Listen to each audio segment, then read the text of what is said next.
Ravi de vous accueillir ce matin. Je suis l'animateur, ou dit autrement Monsieur Loyal de la matinée. Sinon, dans la vraie vie, je suis Harry Brodache, directeur de la transition écologique au conseil départemental. Je vais essayer d'être à la hauteur de cette mission que m'a confiée Samira ce matin. Et puis je vais commencer par vous proposer d'accueillir notre président, Stéphane Troussel, pour ouvrir cette matinée.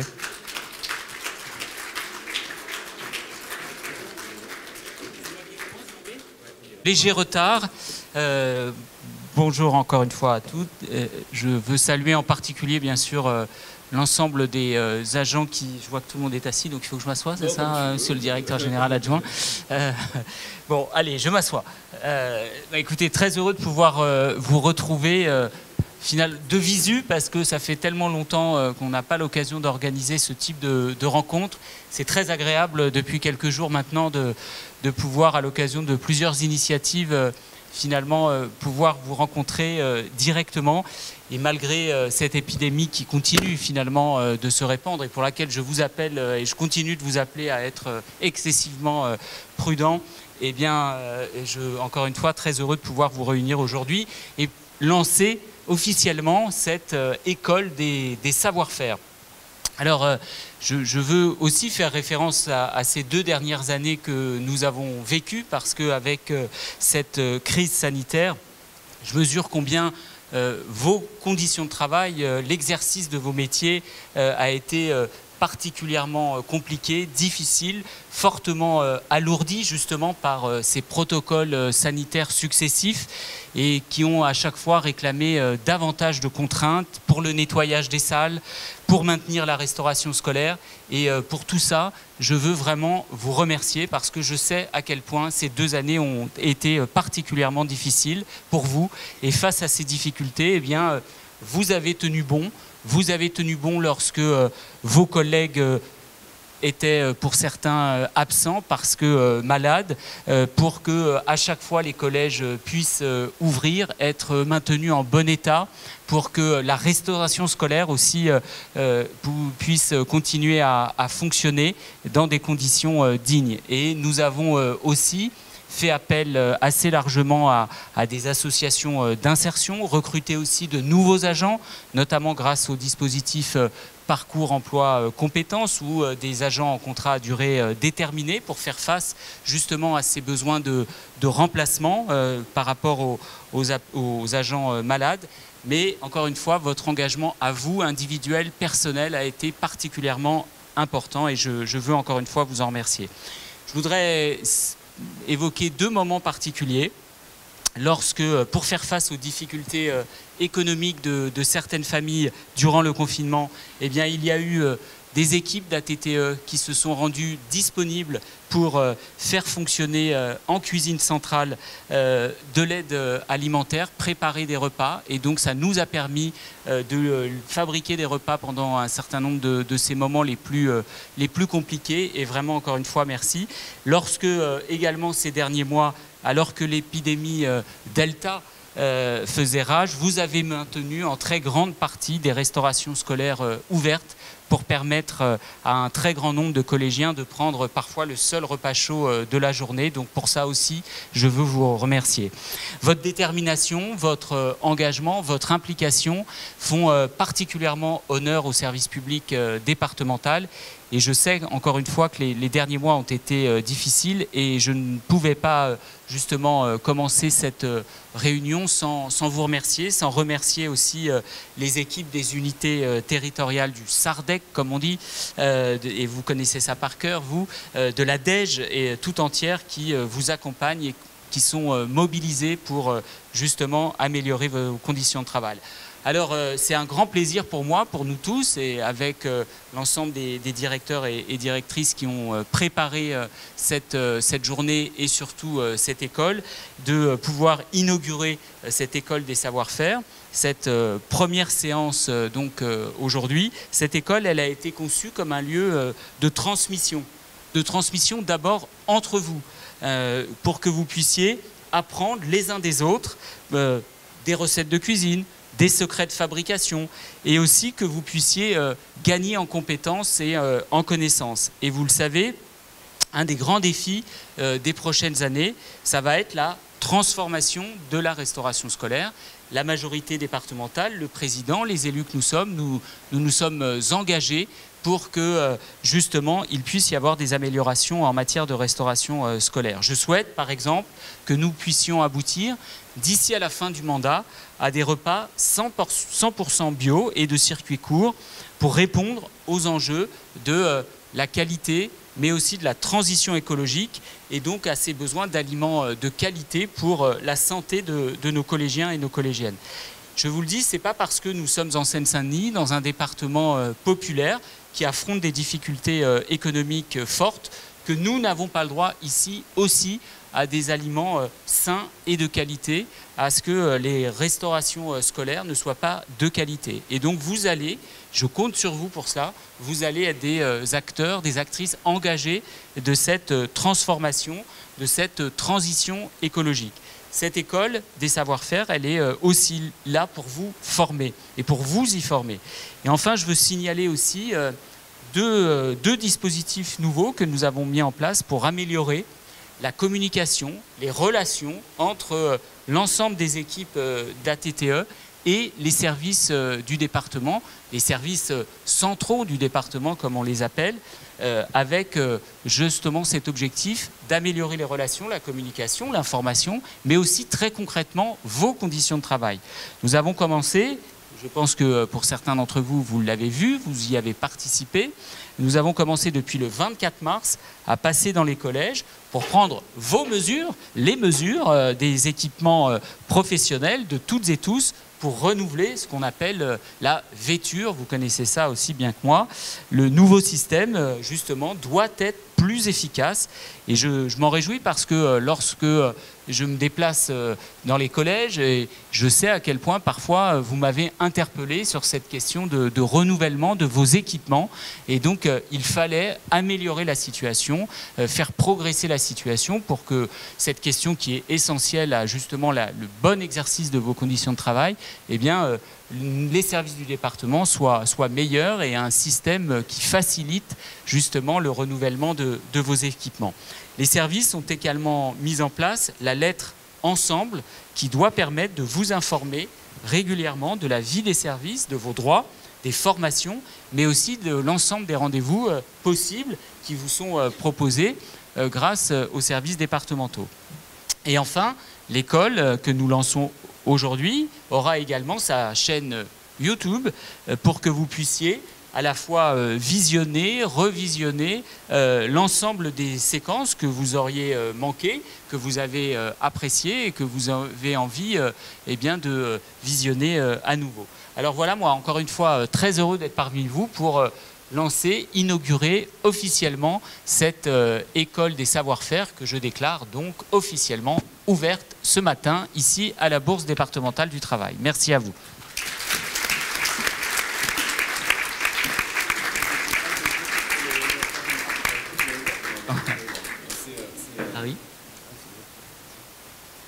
Merci beaucoup pour ces mots, Monsieur le Président. Transmission, transformation, transition écologique, Samira Wardi, qu'est-ce que ça vous inspire tout ça à l'heure de porter concrètement cette école? Venez avec Jérémy Van Katachilum qui va nous dire un mot aussi. Je ne vais pas parler très longtemps, le plus important c'est que vous puissiez entendre les tables rondes qui vont suivre et puis surtout ensuite que vous puissiez aller rencontrer les collègues autour des ateliers et puis tout ce que les collègues ont préparé pour vous et puis aussi que vous vous parliez entre vous parce qu'on sait combien c'est important dans une pratique professionnelle, dans une carrière, d'être en lien avec ceux et celles qui rendent le même service public que nous. Donc je voudrais simplement vous dire bienvenue. Vous dire à quel point on est vraiment content de pouvoir encore diversifier les formes de l'offre de formation en votre direction. Je ne me suis pas présentée, en plus je suis allée très très vite.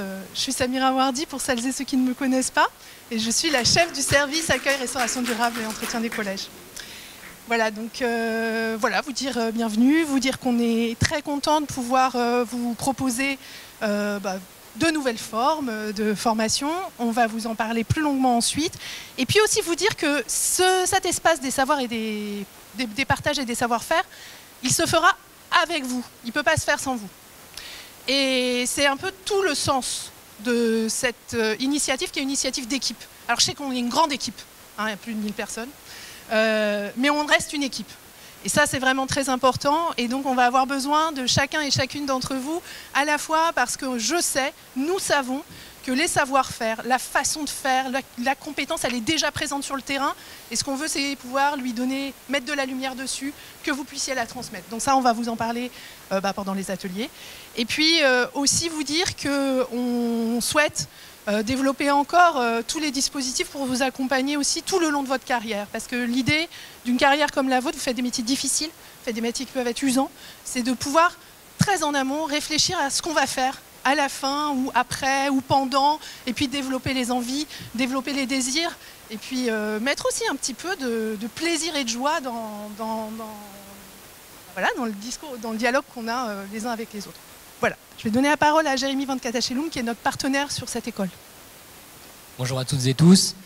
Je vais peut-être commencer en répétant les mots qui ont été d'ores et déjà dits, mais je voulais vous dire combien nous sommes heureux pour être présents aujourd'hui avec vous et d'être aussi partenaire côté DRH de cette très très belle initiative qui a été menée par la direction éducation et la jeunesse, et plus spécifiquement Samira. C'est vraiment une très très belle initiative. En aparté, Samira me disait, une belle idée, une belle initiative, ça se partage. C'est bien le sens et l'objet de cette rencontre aujourd'hui.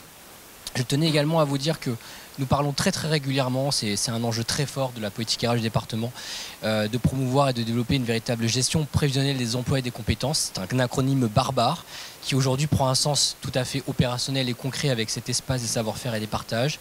Il est vraiment très important de pouvoir donner à voir et créer un lieu et un temps, un moment dédié pour pouvoir mettre en avant la professionnalisation du métier d'ATTE, des métiers que vous exercez dans nos collèges, un lieu de partage, un lieu qui va vous permettre aussi de monter en compétences.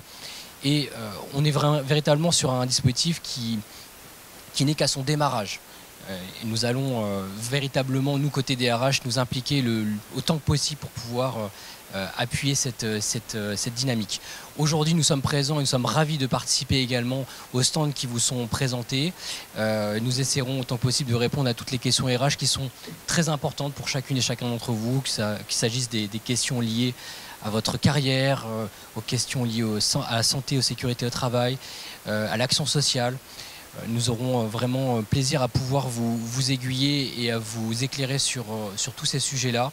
Je tenais aussi également profiter de ces quelques mots pour vous dire que nous essayons, en partenariat avec la direction éducation, de travailler des actions spécifiques pour véritablement répondre aux demandes et aux besoins des ATTE et de l'ensemble de la direction de l'éducation. Nous avons organisé d'ailleurs en février, me semble, une première conférence retraite qui était dédiée à vous et à vos questionnements. On continuera autant que possible d'y répondre. Voilà, merci encore et merci de nous avoir invités. Véritablement.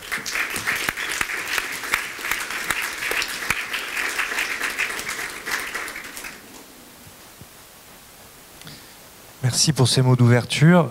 Le temps que Yasmine Ciblot et Marianne Falaise nous rejoignent, je vais moi aussi m'échapper un petit peu de mon rôle de Monsieur Loyal et me permettre de rebondir sur les encouragements à la transition écologique évoqués par Monsieur le Président.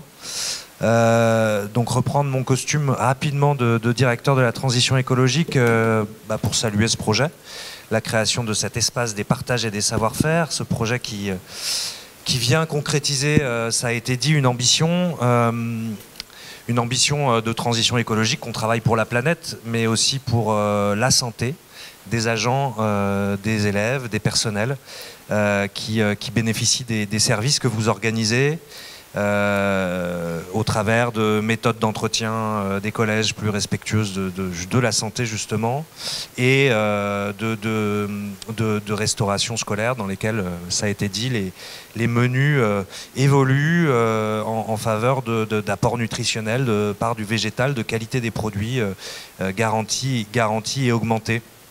Et évidemment des cantines où le gaspillage alimentaire aussi est réduit. Tout ça pose des enjeux en termes de savoir et de savoir-faire auxquels cet espace va répondre notamment.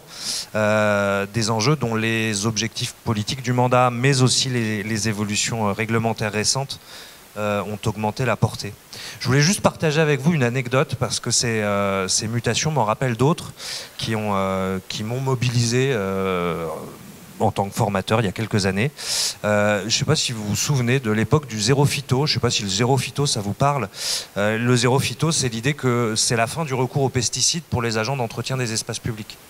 Des jardiniers ou des agents de la propreté à qui on a dit pour le dire très rapidement, retour à la binette, retour à l'outillage, fin des pulvérisateurs.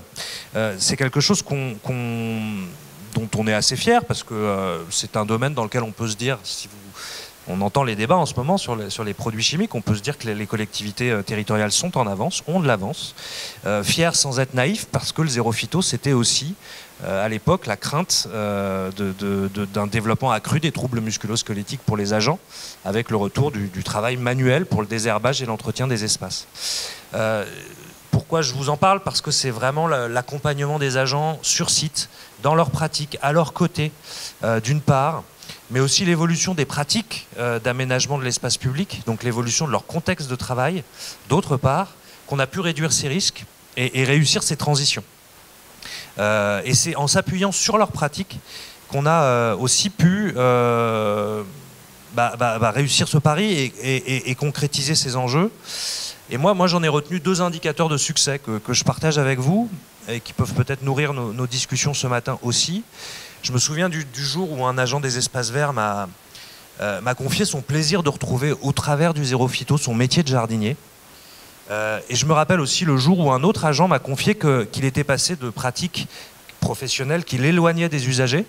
Il avait ses EPI, son scaphandre, disait-il, et son pulvérisateur, et qu'il était revenu à des pratiques où il interagissait avec les habitants, et puis quelque part, il leur parlait de biodiversité, il leur parlait de nature en ville, et il retrouvait un rôle d'ambassadeur. Je me souviens de ces mots parce qu'ils m'ont marqué, et je crois que c'est dans ces moments-là qu'on peut se dire qu'on a réussi le pari d'une transition écologique en l'espèce, mais dans l'intérêt de tous. Dans l'intérêt de tous, ça veut dire que les agents y ont trouvé leur compte.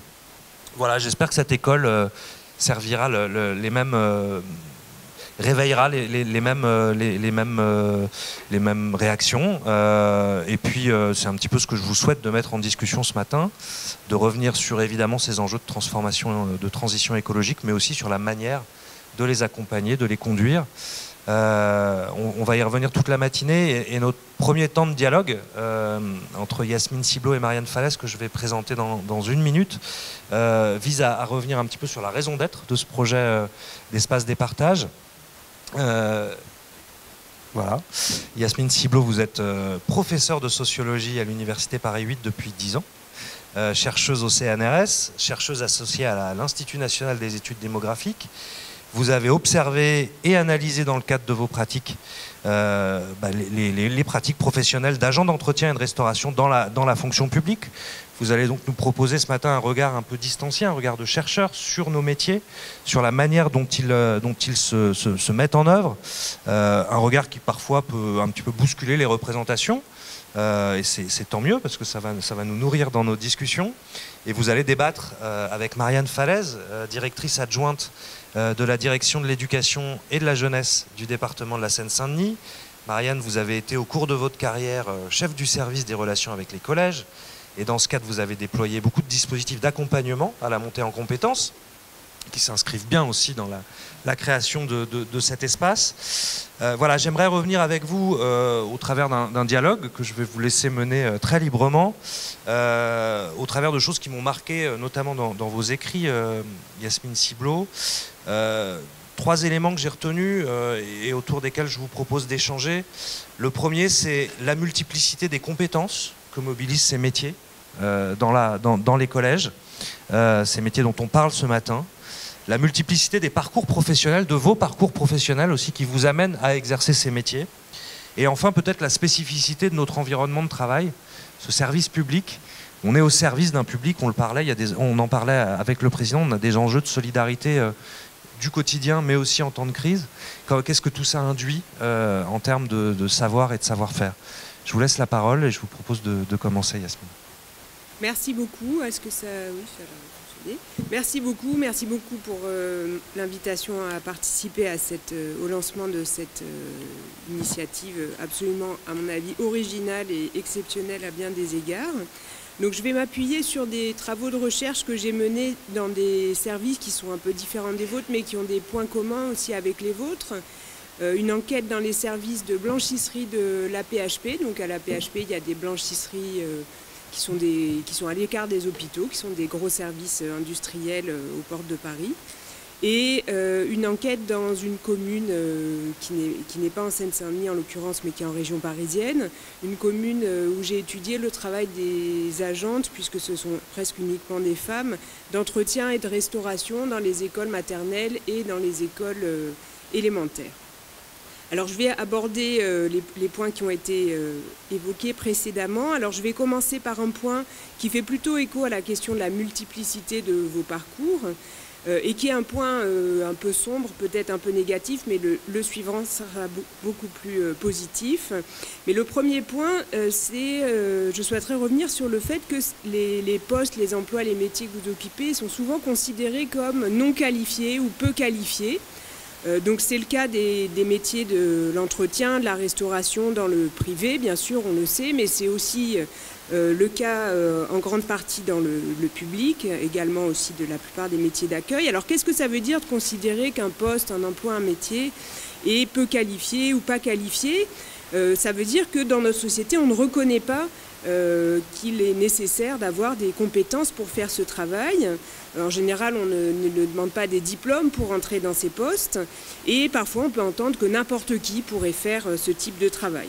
Alors qu'est-ce que ça implique qu'un poste soit considéré comme peu qualifié ou non qualifié? Ça implique très souvent des bas salaires, des formes de précarité au moins en début de carrière, des formes de sous-traitance, d'externalisation, assez peu de possibilités de promotion professionnelle et du coup un peu un enfermement dans des postes qui sont difficiles ou qui peuvent engendrer des formes d'usure physique, des formes d'usure psychique. Donc dans le privé, c'est évident que c'est une caractéristique des emplois du nettoyage, de la restauration rapide, de beaucoup de postes d'hôtesse d'accueil. Mais c'est aussi malheureusement un peu le cas aussi dans le public. Et d'ailleurs, il y a des formes de sous-traitance, d'externalisation de ces types de postes dans le public. Par exemple, dans les universités, ça fait bien longtemps qu'il n'y a plus de services d'entretien occupés par des agents de l'université. Ces services ont été externalisés vers le privé. Donc des formes d'externalisation, des formes de précarité dans l'accès avant d'être titularisés sur les postes. Très souvent, les agentes occupent des postes de vacataires, de contractuels, puis sont stagiaires. Tout ça dure assez longtemps. Ça peut durer dans certains cas, pour certains agents, ça a pu durer des années. Dans les enquêtes que j'ai faites, j'ai rencontré assez souvent ce cas-là avant d'être titularisés. Les salaires sont assez bas, les formations ne sont pas toujours adaptées, c'est difficile d'évoluer. Donc c'est ça ce que ça veut dire un emploi considéré comme peu qualifié. Alors maintenant on a beaucoup d'enquêtes de sociologie, des travaux d'histoire qui montrent très bien que si ces emplois sont considérés comme peu qualifiés, c'est pas du tout parce que les gens qui les occupent n'ont pas de savoir-faire, n'ont pas de compétences, n'ont pas d'expérience, ni même qu'ils n'ont pas de diplôme. Mais c'est vraiment un problème de reconnaissance de leur savoir-faire, de leurs expériences et de la complexité de leur travail. Donc c'est vraiment une question sociale beaucoup plus large. Donc parfois, il y a des moments où on se rend compte de l'importance de ces compétences, de ces métiers. Ça a été le cas avec la pandémie, où on a découvert l'importance de tous ces métiers qu'on a dit un certain temps essentiels, mais pour l'instant, on ne peut pas considérer que ça a eu beaucoup d'effets. Et souvent, il faut vraiment des fortes mobilisations des personnes qui occupent ces postes pour que ça change. Par exemple, en ce moment, dans la fonction publique, il y a des mobilisations des AESH, donc les accompagnantes des enfants en situation de handicap, qui ont une situation très très difficile en termes de statut d'emploi et dont la qualification n'est pas reconnue. Ça change un peu, mais on voit à travers ce cas que ça change très lentement. Alors ce que je voudrais dire aussi, c'est que les employeurs, dans le privé, mais aussi un peu dans le public, en réalité, quand ils embauchent des gens sur ces postes, ils vont embaucher, ils savent qu'ils embauchent des personnes qui savent faire beaucoup de choses et qui ont de l'expérience, mais ça ne va pas forcément être reconnu par leur fiche de poste, ni même par leur salaire par la suite. Donc dans les enquêtes que j'ai faites, et c'est probablement le cas aussi dans vos services, les personnes qui occupent les postes dans la blanchisserie ou dans les services des écoles, ce sont très majoritairement des femmes.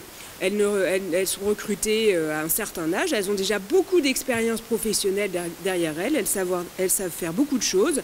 Une partie d'entre elles ont d'ailleurs des diplômes, pas forcément dans le secteur de l'entretien ou de la restauration ou de l'accueil, mais elles ont fait des études, elles ont pas forcément des diplômes très longs, mais des CAP, des BEP, parfois elles ont été au lycée. Et les personnes qui les recrutent, quand elles les recrutent, savent tout ça. En réalité, ils savent qu'ils recrutent. Donc en recrutant des femmes, implicitement, ils recrutent des personnes dont ils pensent que, par leur expérience de domestique, de mère, du fait qu'elles ont un ménage à entretenir, elles ont déjà tout un ensemble de savoir-faire qu'on peut appeler domestique. Mais ils savent aussi que c'est des gens qui ont plein d'expériences diverses, qui sont adaptés à plein de postes différents et qui vont pouvoir faire face à des postes compliqués où il y a beaucoup de tâches différentes. Et parfois même, on sait que c'est des gens qui sont diplômés, même si ça ne va pas être dans la fiche de poste et dans le salaire. On sait qu'avoir un CAP, un BEP de secrétariat, par exemple, même d'il y a très longtemps, ça aide à faire plein de choses sur ces postes-là. Donc la fin de mon premier point, c'est que c'est vraiment indispensable de cesser de considérer ou d'appeler ces postes comme étant des postes non qualifiés. Il faut reconnaître, il faut valoriser tous ces savoir-faire, ces expériences qu'on a en arrivant et puis qu'on accumule au fur et à mesure de son parcours. Et il me semble que l'école qui est lancée aujourd'hui, cet espace des savoir-faire, c'est une expérience assez originale pour proposer des actions concrètes pour reconnaître et valoriser toutes ces compétences. Oui. Oui, moi, ça me donne l'occasion de revenir peut-être sur le fait que cet espace ou cette école, c'est les deux, c'est sans doute un espace, une école et en fait des lieux et des temps d'échange qui vont se développer à partir d'aujourd'hui, s'inscrit en fait dans une démarche justement de reconnaissance qui n'est pas nouvelle, mais qui vraiment, à la faveur de la création de cet espace, doit vraiment se développer et prendre une autre ampleur. Et donc, cette journée, c'est à la fois le lancement de quelque chose qui est très important pour répondre à tout un tas de diagnostics qu'on a pu poser depuis plusieurs années sur vos conditions de travail et auxquels il nous semblait très important de pouvoir répondre avec de nouvelles formes que les formes traditionnelles de formation. Mais c'est aussi un temps aujourd'hui qui est important, et le président l'a dit, parce que ça fait trop longtemps avec la pandémie qu'on n'a pas eu cet échange entre les collègues du service central et les agents des collèges et des cuisines centrales, qu'on n'a pas eu ces temps de partage en présentiel. On s'est retrouvés plusieurs années à faire des journées d'accueil où on pouvait échanger entre agents des collèges et services centrales ici dans ce même lieu. Ça faisait vraiment longtemps, donc moi, personnellement, je suis vraiment, je trouve que c'est fondamental qu'on refonde ces relations et ces échanges réguliers entre les agents de terrain et les agents de centrale. Et je voulais vous remercier d'être présents et remercier aussi toute l'équipe du service accueil, restauration durable et entretien des collèges qui a préparé cette journée et qui prépare pas que cette journée, tout l'espace et toute l'animation d'espace qui va venir, parce qu'ils sont tous ici, ils ont tous préparé, en lien aussi avec des collègues de la DRH, les éléments qui vous sont proposés, une offre de service pour valoriser et reconnaître vos compétences et les développer. C'est à travers les stands, à travers les ateliers. Et voilà, je salue cette mobilisation et je salue ce moment où vraiment les collègues du SARDEC en centrale ont déployé toute leur technicité, toute leur offre de service au bénéfice de vos conditions de travail et de vos développements de compétences. Donc merci à eux. Et je pense que c'est le début de quelque chose qui me tient à cœur en termes de développement et de plus grande proximité, ce qu'on a toujours cherché à faire, mais 130 collèges, 130 équipes, plus 7 cuisines centrales, vous êtes nombreux à développer cette proximité et cet accompagnement au plus près du terrain. Je pense que cet espace et cette école est construite dans ce sens de venir aller vers plus près de vous, plus régulièrement, en proximité, sur le terrain, et pour partager entre vous et avec les collègues experts en centrale des savoir-faire et être très pratique dans cette approche. Je voulais revenir rapidement sur le fait que cet espace, il est issu de cette création du service accueil, restauration durable et entretien des collèges, le SARDEC, que Samira Wardi pilote depuis 1 an. On a voulu ce service, puisqu'avant c'était le service des relations avec les collèges auquel vous apparteniez en tant qu'agent des collèges. On a voulu ce service parce qu'on a voulu justement dire à quel point l'enjeu était de reconnaître vos métiers et vos expertises métiers. Et donc c'est dans le titre. Voilà, les métiers sont dans le titre. C'est le service accueil, restauration durable et entretien des collèges. Et c'est bien de ça qu'il s'agit.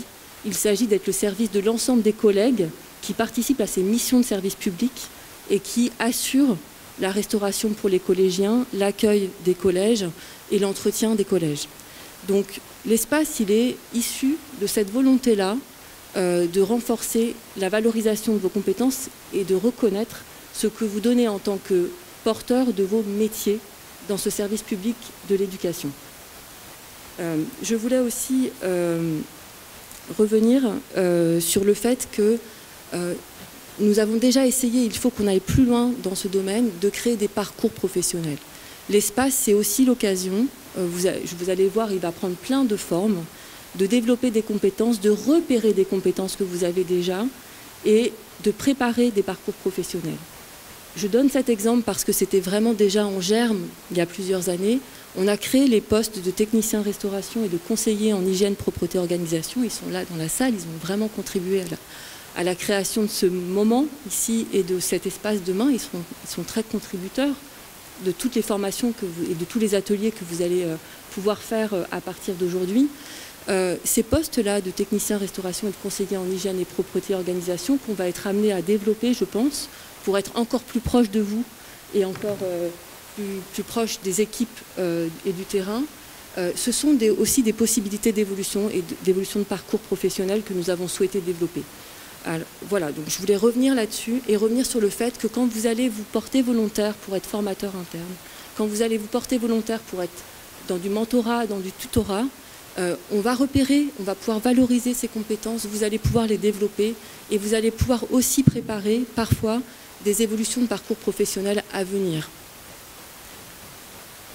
Donc je voulais aussi revenir, c'est peut-être un peu long, hein, mais bon, je vais peut-être juste un point très très court encore sur l'enjeu qu'on avait identifié dans le cadre d'un grand diagnostic que nous avions fait sur la prévention des risques techniques et psychosociaux. Et notre conseiller de prévention des risques est ici dans la salle et je le salue. C'est un diagnostic très important qu'on avait fait auprès de vous, avec des questionnaires qui avaient touché l'ensemble des agents des collèges et des cliniques centrales, avec des échanges qu'on avait eus sur le terrain en réunion de bassin avec vous. Et on avait bien évidemment ressorti un nombre d'actions très importantes que nous essayons de mettre en place avec le service accueil, restauration durable et entretien des collèges. Et notamment, on avait constaté que le besoin et les attentes en formation étaient bien supérieurs à ce qu'on arrivait à mettre en place. Donc je pense que cet espace, c'est aussi savoir partager le constat avec vous que vous connaissez bien, que l'accès à la formation pour vous est bien trop difficile encore aujourd'hui et qu'il faut qu'on y trouve d'autres solutions pour que cette formation soit plus accessible pour vous et d'autres formes de montée en compétences et de développement des compétences qu'on doit vous proposer, plus adaptées à vos conditions d'exercice professionnel. On est bien évidemment trop souvent heurté aux questions de continuité de service. Parfois, vous vous inscrivez en formation et vous ne pouvez pas y aller parce que le jour J, il va manquer du monde et donc vous n'allez pas pouvoir partir. Le gestionnaire va parfois vous dire non, là, tu ne vas pas pouvoir y aller. Donc, on a des taux d'absence en formation qui sont bien trop importants et qui ne sont pas du tout votre fait. Et puis, par ailleurs, on a une proposition en formation qui reste par rapport au nombre que vous êtes pas assez importante par rapport aux enjeux de formation qu'on a. Vous avez des attentes, bien sûr, des attentes de formation métier, mais vous avez aussi des attentes de formation pour passer des concours, pour évoluer professionnellement, qui s'étaient fortement exprimées dans le cadre de ce diagnostic. Et puis, il y a aussi beaucoup d'enjeux de formation à la prévention des risques, parce que vos métiers sont des métiers à usure professionnelle, à pénibilité et à risque. Et donc, il faut qu'à travers cet espace, on arrive à répondre à la diversité de ces besoins et de ces attentes de formation, en s'appuyant bien sûr avec la direction des ressources humaines sur les outils plus classiques de formation, mais aussi avec continuer à développer ce qu'on a commencé à faire avec les formateurs internes dans tous les métiers. Et je m'arrête là parce que je sens que je suis beaucoup trop longue. Voilà. Il y aura d'autres... Vous allez pouvoir reprendre la parole ensuite. Il nous reste 15 minutes. Je retiens quand même de ces propos l'enjeu de la reconnaissance que vous avez évoqué, Yasmine. La manière dont la formation doit permettre une évolution professionnelle et une évolution statutaire, et dont cet espace doit permettre aussi de diversifier les formats de formation pour bien répondre à vos attentes. Donc, la notion de parcours professionnel est assez centrale dans ce que j'entends. Je vous propose de revenir un petit peu là-dessus sur un regard rétrospectif. Vous nous parliez quand même des diplômes qui prévalaient à l'exercice de certains métiers. Pas toujours les diplômes, mais qui sont des qualifications. Qu'est-ce qu'on peut se dire sur la multiplicité des parcours professionnels des personnes qui exercent, enfin des collègues ici, et plus largement des personnes qui exercent ces métiers? Merci. La multiplicité de ces parcours et de ces expériences et parfois de ces diplômes, ça nourrit toute une réflexion des agents et des agentes sur leur travail, et c'est le deuxième point que je voulais aborder, qui fait écho avec l'idée qu'il faut trouver des nouvelles façons de faire de la formation. Moi, dans les enquêtes que j'ai faites, mais ça ne va pas vous étonner parce que c'est votre expérience quotidienne, moi, à chaque fois ce qui m'a frappé, ce qui me frappe à chaque fois que je découvre ce genre de service, c'est deux choses. C'est d'abord que ces postes, donc soi-disant un peu qualifiés, sont extrêmement complexes. Il y a beaucoup de choses différentes à faire en même temps ou en tout cas dans un même poste. Et le deuxième point qui me frappe vraiment beaucoup, c'est l'importance de l'engagement dans le travail des agents et des agentes, et surtout la réflexion qu'ils ont, soit individuellement quand on discute avec eux en face à face, soit collectivement quand ils échangent entre eux, sur le travail qu'ils font et comment il pourrait être fait différemment. Alors ça peut prendre plein de formes, mais c'est là qu'on voit aussi toute l'expérience et les savoir-faire antérieurs aussi qui sont mobilisés. Donc je vais prendre quelques exemples. Dans le cas des postes des agentes d'entretien et de restauration dans les écoles, et ça ressemble peut-être à ce qu'il y a dans les collèges, même s'il y a des différences. Il y a des tâches très très diverses. Il y a bien sûr du nettoyage, la préparation des repas, le service, mais aussi un travail de type éducatif avec les enfants qu'on voit au réfectoire ou dans les couloirs. Il faut leur rappeler des règles de comportement, il faut aussi parfois les aider. Donc il y a tout un travail vraiment éducatif qui est réalisé par les agentes et qui figure nulle part sur leur fiche de poste. Il faut aussi échanger avec les enseignants, enseignantes, avec le personnel administratif, parce qu'il faut se coordonner. On nettoie leurs espaces de travail, on les nourrit, mais ça nécessite aussi des échanges et il faut se coordonner pour assurer le bon fonctionnement de l'école. Il y a tout un travail technique d'application de protocoles parfois assez compliqués. Donc là, dans les terrains où j'étais, c'était la méthode HACCP. Je ne sais pas si c'est la vôtre aussi, mais je crois que ça est assez répandu.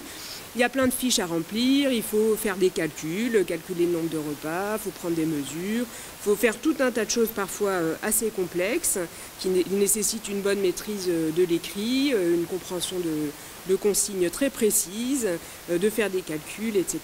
Il faut aussi faire des commandes de matériel, il faut anticiper pour avoir toujours les stocks dont on a besoin. Pour les personnes qui sont responsables des équipes, alors en tout cas c'était comme ça dans les écoles de la commune que j'ai étudiée, c'est des personnes qui ont le même grade que les autres, qui ont un tout petit peu plus sur leur salaire, mais vraiment à peine. Il faut aussi faire des plannings, il faut faire des évaluations, et ces personnes, elles emportent souvent des dossiers pour travailler le soir chez elles. Donc c'est des tâches très complexes, très différentes, qui constituent de vrais métiers, riches, complexes, mais qui sont souvent, qu'on doit souvent faire avec un manque de temps, en sous-effectif. Donc il faut sans arrêt faire des arbitrages, décider ce qui est prioritaire, ce qu'on doit faire plus vite qu'on devrait, dans quel ordre on doit faire les choses, etc. Donc moi, dans les enquêtes, j'accompagne des gens qui me montrent leur journée de travail, par exemple, je passe du temps pendant les pauses, etc. Et à chaque fois, ce qui me frappe, c'est que les gens discutent beaucoup de leur travail. Ils parlent un peu d'autres choses, heureusement, pendant les pauses, mais ils échangent sur la façon de travailler. Ils ont des débats très vifs, pas forcément conflictuels, mais il y a des points de vue et on va trouver des manières de faire, des solutions, on va se passer des trucs ou défendre des façons de faire différentes. Ainsi, dans les écoles que j'ai étudiées, d'une école à l'autre, il n'y avait pas la même façon d'organiser le travail. Je prends juste un exemple, pendant les vacances scolaires, il faut nettoyer à fond les salles de classe. ou à certains moments. Donc il y a plusieurs façons de le faire. Soit tout le monde s'y met, ça va vite, on nettoie à fond la classe, il faut vraiment tout nettoyer du sol au plafond.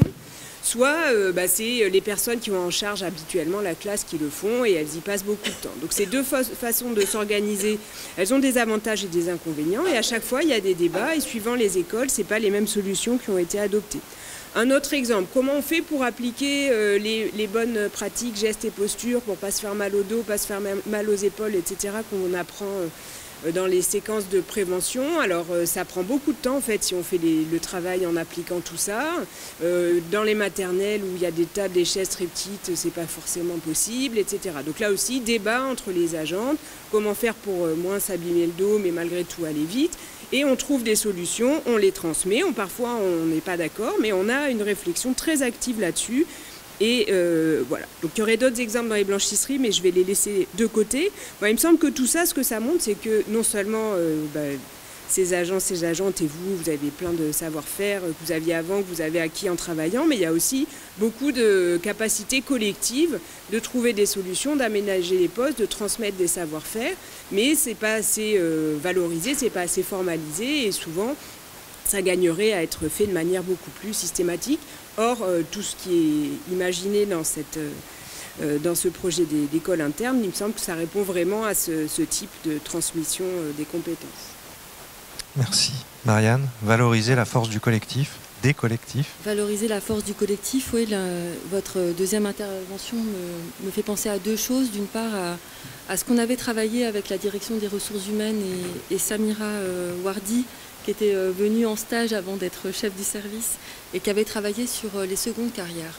C'est vraiment très important, je pense, à travers cet espace des partages et des savoir-faire, de repérer les compétences parce que quand vous êtes dans une situation du fait de l'usure professionnelle et de la pénibilité des postes, dans une situation où vous devez engager un processus de reclassement, savoir identifier toutes les compétences que vous aviez avant même parfois d'être agent d'entretien, mais que vous avez développées en l'étant dans un contexte de service public et dans un contexte de travail auprès des collégiens et au sein des comités éducatifs, c'est fondamental parce que c'est ce qui va permettre demain parfois de construire un parcours professionnel et une seconde carrière. Donc pour moi, il y a aussi beaucoup à faire entre cet espace des savoir-faire et des partages et l'école des transitions professionnelles que la direction des ressources humaines a mis en place au sein de sa direction et dans lesquelles un certain nombre de collègues des collèges se sont inscrits depuis sa création. Donc moi, c'est un des premiers points qui me semble très important. Et le deuxième point, c'est qu'effectivement, ce qu'on constate au quotidien, c'est que les équipes dans lesquelles il y a des conflits, c'est des équipes où la place du collectif n'est pas suffisamment présente, où les réunions d'équipe ne se font pas, où les réunions d'équipe avec les équipes de direction, les gestionnaires et les principaux ne se font pas forcément. Et on voit bien à quel point l'enjeu d'animer ces collectifs de travail, avec ou sans la hiérarchie, aussi sans la hiérarchie, est fondamental dans le bien-être au travail en fait et les conditions de travail des collègues. Et donc c'est pour ça que tout ce qui va favoriser effectivement le partage collectif entre pairs nous semble fondamental et au cœur de cet espace des partages et des savoir-faire. Juste un dernier point, on a beaucoup à progresser dans nos outils de communication, on l'a dit, le président du conseil départemental l'a dit en annonçant le fait qu'on mettait en place cette chaîne à votre destination pour justement partager très concrètement des vidéos où on va voir l'atelier culinaire animé par les collègues sur le végétal ou sur le bio et qu'on pourra revoir concrètement pour pouvoir prendre des bonnes pratiques. C'est quelque chose qui m'est venu quand, pendant le confinement, un certain nombre d'entre vous se sont engagés pour ouvrir l'internat du Collège international de Noisy-le-Grand aux enfants du foyer ASE. Il y a eu un énorme travail qui a été fait à ce moment-là avec un certain nombre d'entre vous, avec des collègues du Central aussi. Et ce qui m'avait vraiment énormément touchée, c'est la boucle WhatsApp qui avait été créée très spontanément entre les collègues du Central et les collègues des collèges qui s'étaient mobilisés. Et tous les échanges qu'on a eus sur cette boucle WhatsApp à quelques-uns, et qui a duré jusqu'au Nouvel An de cette année où on se disait bonne année. Et je me suis dit, mais on est complètement à la rue avec nos modes de communication habituels, il faut vraiment qu'on change. Parce que c'est pas ça qui font. Enfin, c'est pas c'est pas que les panneaux dans les locaux agents qui fonctionnent, même s'il faut les faire avec les affiches. Bien sûr qu'il faut la lettre ensemble et le courrier qui vient chez vous et qu'on est content de pouvoir le faire tous les trimestres pour vous passer des messages. Mais il faut vraiment qu'on arrive à passer à autre chose, qu'on arrive à vous accompagner, et vous êtes très en attente sur l'accès aux outils numériques, parce que vous avez besoin d'accompagnement pour un certain nombre d'entre vous pour accéder aux outils numériques. C'est un sujet qu'on essaye de travailler depuis des années et qu'on doit pouvoir développer aussi dans cet espace des savoir-faire et des partages. Et puis qu'on puisse utiliser effectivement les moyens un peu modernes d'échange entre nous et entre vous aussi, parce que vous pouvez très bien avoir des espaces sur WhatsApp ou sur Avaya, qui est notre outil interne, entre cuisiniers de plusieurs collèges, entre agents d'entretien de plusieurs collèges. Voilà. Et puis ce que vous nous dites aussi, c'est que c'est important d'observer ce qui se fait et de partir de ce qui se fait, parce qu'il y a des propositions qui montent des agents et qu'elles ont une valeur forte, puisqu'elles permettent d'exercer une solidarité importante dans des contextes de crise sanitaire. Et c'est peut-être le dernier point. Alors je suis désolé, je vais vous demander des réponses courtes, il nous reste 5 minutes. Des réponses courtes pour un sujet fondamental, évidemment. On est quand même dans le service public. On sent, à travers de tout ce que vous avez évoqué, ça induit quelque chose de particulier, et notamment l'exemple de l'internat qui a été évoqué à l'instant le montre. On sait se mobiliser et dépasser largement nos fiches de poste dès lors qu'il y a un enjeu sanitaire ou social qui se révèle, quels que soient nos métiers, nos fonctions. J'imagine que c'est aussi à l'œuvre, d'ailleurs tu le dis, dans les collèges. Qu'est-ce que ça nous raconte aussi des enjeux de formation, cet environnement de travail public où il y a ces enjeux pédagogiques, ces enjeux de solidarité qui sont quotidiens? Alors, moi, ça m'évoque plusieurs choses. D'abord, il faut rappeler que même si les conditions de travail sur ces postes sont difficiles, elles restent quand même moins difficiles dans le public que dans le privé. Hein. Donc, moi, c'est ce que j'ai toujours entendu dans la blanchisserie de la PHP. Les personnes qui avaient travaillé dans des pressings ou des blanchisseries privées disaient « mais ici, c'est difficile, mais c'est vraiment, ça n'a rien à voir avec ce qu'on a connu dans le privé ». Dans les écoles, les personnes qui ont travaillé dans le nettoyage, des grands groupes de nettoyage le disent aussi. Au-delà de ça, une grosse différence, c'est évidemment le statut pour les agents et les agentes qui sont fonctionnaires. C'est un statut pérenne, ça permet de se projeter dans des évolutions de carrière, d'imaginer des évolutions, ce qui est en général pas possible dans le privé. Et l'autre chose que ça m'évoque et qui est très importante, c'est le sens qu'on donne au travail. Et dans toutes les discussions que j'ai pu entendre sur la bonne manière de travailler, une chose qui revient tout le temps, c'est le fait qu'on ne fait pas ce travail pour des inconnus, on le fait pour des publics qu'on connaît et dans l'intérêt de ces publics. Hein, donc c'est une manière très concrète de penser le service public. Donc, par exemple, pour prendre un exemple, dans la blanchisserie, au moment où je faisais mon enquête, il y avait une décision de la direction de la blanchisserie de baisser la température de lavage. Ça permettait d'aller plus vite. Je vous passe les aspects techniques que je n'ai pas compris moi-même. Et les ouvrières étaient vraiment très très en colère contre cette décision. Elles disaient ok, on va aller plus vite, mais le linge sera moins bien lavé. Et si le linge est moins bien lavé, tout ça c'est un risque, alors certes pour nos collègues soignants, mais c'est surtout un risque pour les patients. Donc vraiment au nom de l'intérêt des patients et des patientes, elles étaient contre ce changement.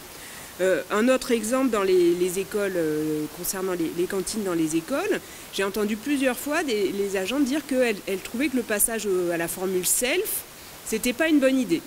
Alors, à certains égards, ça leur permet d'aller plus vite, ça rationalise le travail, mais pour elles, c'est pas bien pour les enfants. Parce qu'ils vont manger plus vite et elles trouvaient que les tablés, ils allaient manger plus correctement, ils se comporteraient différemment. Il y avait sur le plan éducatif, à la fois en termes de rapport à l'alimentation et de comportement collectif, elles trouvaient que la cantine traditionnelle, c'était quand même beaucoup mieux. Et ce qu'elles mobilisaient, c'était pas leur propre intérêt en tant que travailleuses, c'était vraiment qu'est-ce que ça produit sur la manière de manger des enfants et de prendre leur repas. Donc voilà pour ce que ça m'évoque, hein, à la fois en termes de conditions d'emploi et de travail et de sens du travail. Merci Yasmine. Marianne, un petit mot pour conclure cette séquence. Voilà, cet attachement au service des collégiens, on sait qu'il est vraiment au cœur du sens de votre travail et vous le dites très clairement et ça avait été remonté très fortement dans le cas du diagnostic. Vous travaillez dans l'intérêt et pour des bonnes conditions de scolarité des collégiens. Et en cuisine centrale, bon, j'ai illustré avec l'internat pour les agents des collèges, mais c'est vrai que ce qu'a évoqué le président tout à l'heure, l'ouverture des cuisines centrales pendant le confinement pour faire des repas pour les associations, si ce n'est pas voilà, révélateur d'une implication dans un service public indépendamment du fait qu'on produit des repas pour des collégiens, on est capable de prendre l'outil de production et puis de le mettre au service des habitants du territoire. Je pense que c'est vraiment crucial dans le sens de votre métier, de votre fonction. C'est vraiment présent. Je pense que ce qui est important de dire, c'est qu'à la fois on tient beaucoup à ce que vous vous sentiez plus intégré aux agents du département, parce que c'est un sujet, vous avez été transféré de l'État au département, et très longtemps et je pense qu'on l'a encore malgré tous les efforts depuis plusieurs années, cette idée que vous n'êtes pas forcément encore suffisamment intégré au service public départemental, donc ça reste un sujet pour nous. Mais par contre, on sait aussi à quel point vous êtes attaché à la communauté éducative du collège, quand vous êtes en collège, parce que ce qui fait sens, c'est de travailler pour les collégiens du collège et pour l'équipe d'adultes du collège. Et je pense que nous, on doit à la fois faire en sorte et continuer à faire en sorte que vous soyez des collègues du département et que vous puissiez rester pleinement intégrés aux communautés éducatives, ce qui va pas forcément de soi. Vous nous dites souvent que parfois les autres adultes vous voient pas forcément. Et donc on retombe sur ces questions d'invisibilité de vos métiers parfois, que les enfants ne vous voient pas forcément non plus.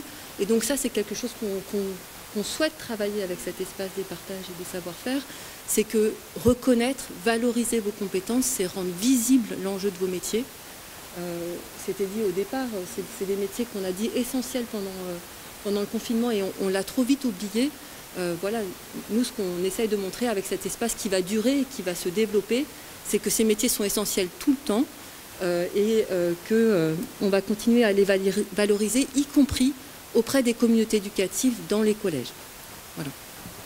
Bravo, ça donne envie, hein, toutes ces ambitions et ces motivations qu'on sait bien portées aussi par Samira. On est un tout petit peu en retard, je m'en excuse, mais je pense qu'on peut déborder de 5 minutes quand même et vous donner la parole. Tu as des micros? Tu fais promener un micro? Il y a un micro là si tu veux. On va prendre peut-être 2-3 questions, 2-3 réactions que je vous remercie de faire courtes pour qu'on puisse garder le temps et puis on vous proposera de réagir, Yasmine et Marianne. Allez-y, c'est à vous. Bonjour à toutes et à tous. On m'entend? Oui, madame. Bon. Je m'appelle Ahmed Lila. Une question à propos de vos propos. Un mot que j'ai mal compris, mais ça m'étonnerait. Vous essayez de nous dire que comme quoi, en dehors de cuisine centrale ou aux collégiens, par exemple, au service des collégiens, on sera amené, s'il y a une pandémie quelque part, c'est les propos que je comprends, hein, que comme quoi qu'on sera mené, nourriture, la restauration ou quoi que ce soit, on sera au service de la population. C'est ça ma question.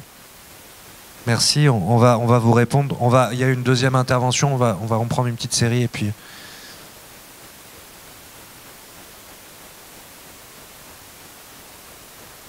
Bonjour à tous, Monsieur Belaïd. Voilà, j'aimerais simplement vous soumettre par rapport à un profil qui est spécifique à mon sens. C'est la gestion de ce que j'appellerais les satellites culinaires, les offices de réchauffage. Approchez bien le micro, monsieur, de votre bouche. Je vais essayer de rapprocher mon micro. Alors, il est vrai que notre fonction, moi, je la trouve assez spécifique par rapport aux audits qu'on peut avoir, par rapport au contrôle qu'on peut avoir, par rapport à la gestion de l'équipe, même par rapport au profil de poste.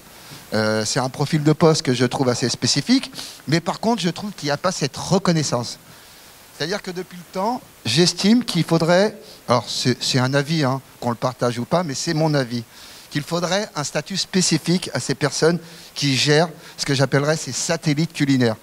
On est quelque part l'image de ce que réalisent les cuisines centrales.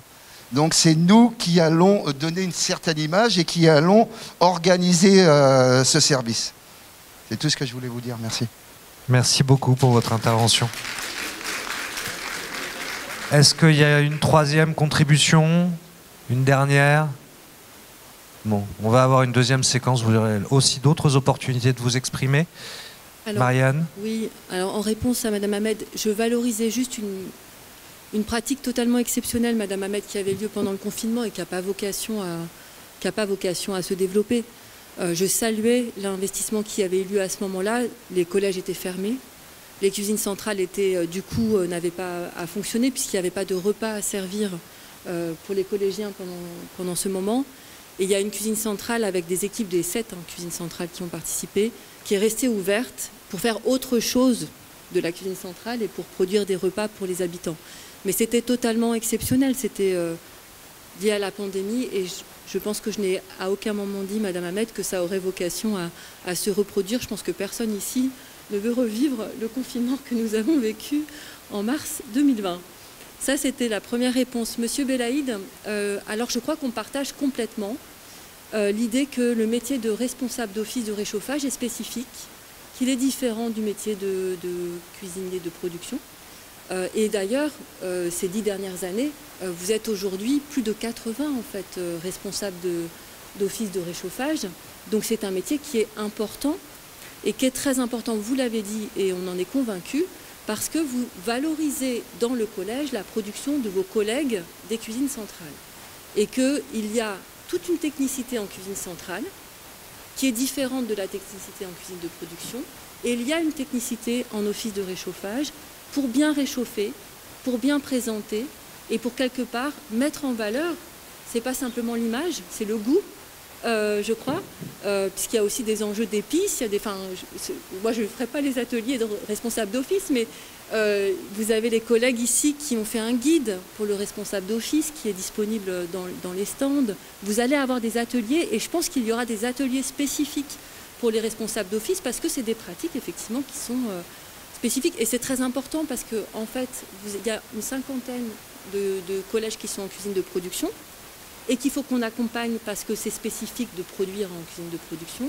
Et il y a 80 en gros office de réchauffage et il faut absolument que la qualité des repas servis aux collégiens de la Seine-Saint-Denis soit d'une certaine façon homogène et équitable pour l'ensemble des collégiens, qu'ils soient dans un système ou qu'ils soient dans l'autre. Donc je pense que l'espace des partages des savoir-faire développera des formations, des propositions dédiées aux responsables d'office, comme vous l'appelez de vos voeux. Un point quand même, vous ne le savez peut-être pas, dans le cadre de, quand on a créé le service accueil, restauration durable et entretien des collèges, on a aussi revu le positionnement des responsables d'office qui servent plus de 300 repas par jour et on les a revalorisés dans le cadre statutairement dans le cadre de ce comité technique. Je suis désolé, je vais vous demander, on va enchaîner, mais je pense que tu passes avec nous toute la matinée. Oui, je reste. Donc ce débat pourra continuer, si vous le voulez bien, qu'on puisse... Yasmine, vous aviez une réaction peut-être sur ces dernières questions, où ça va? Eh ben, merci à toutes les deux pour ces interventions.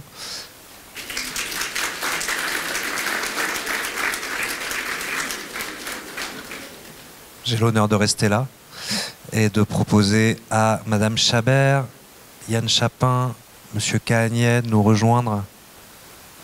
Les deux autres intervenants sont là? Voilà. Oui, ils sont là. Super. Ah, Yann se cachait. On commence par le... Pas de protocole.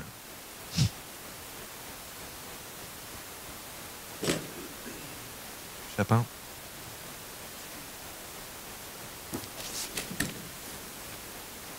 Bien, on a dans une première séquence largement parlé, et on va continuer à le faire, de votre engagement, de vos compétences, de la reconnaissance que traduit et que peut traduire cet espace, partager des savoirs et des savoir-faire. Et puis je l'ai dit un petit peu en ouverture, cet espace il est aussi pensé avec une finalité que rappelait notre président ce matin, qui est celle d'améliorer l'accès à une alimentation de qualité en Seine-Saint-Denis. Il est très clair, et on se le redisait ce matin en évoquant les interactions que vous avez notamment avec les collégiens, que les agents des collèges, vous êtes des relais potentiels de cette ambition, potentiels et voire plus, dans vos relations professionnelles comme dans vos activités.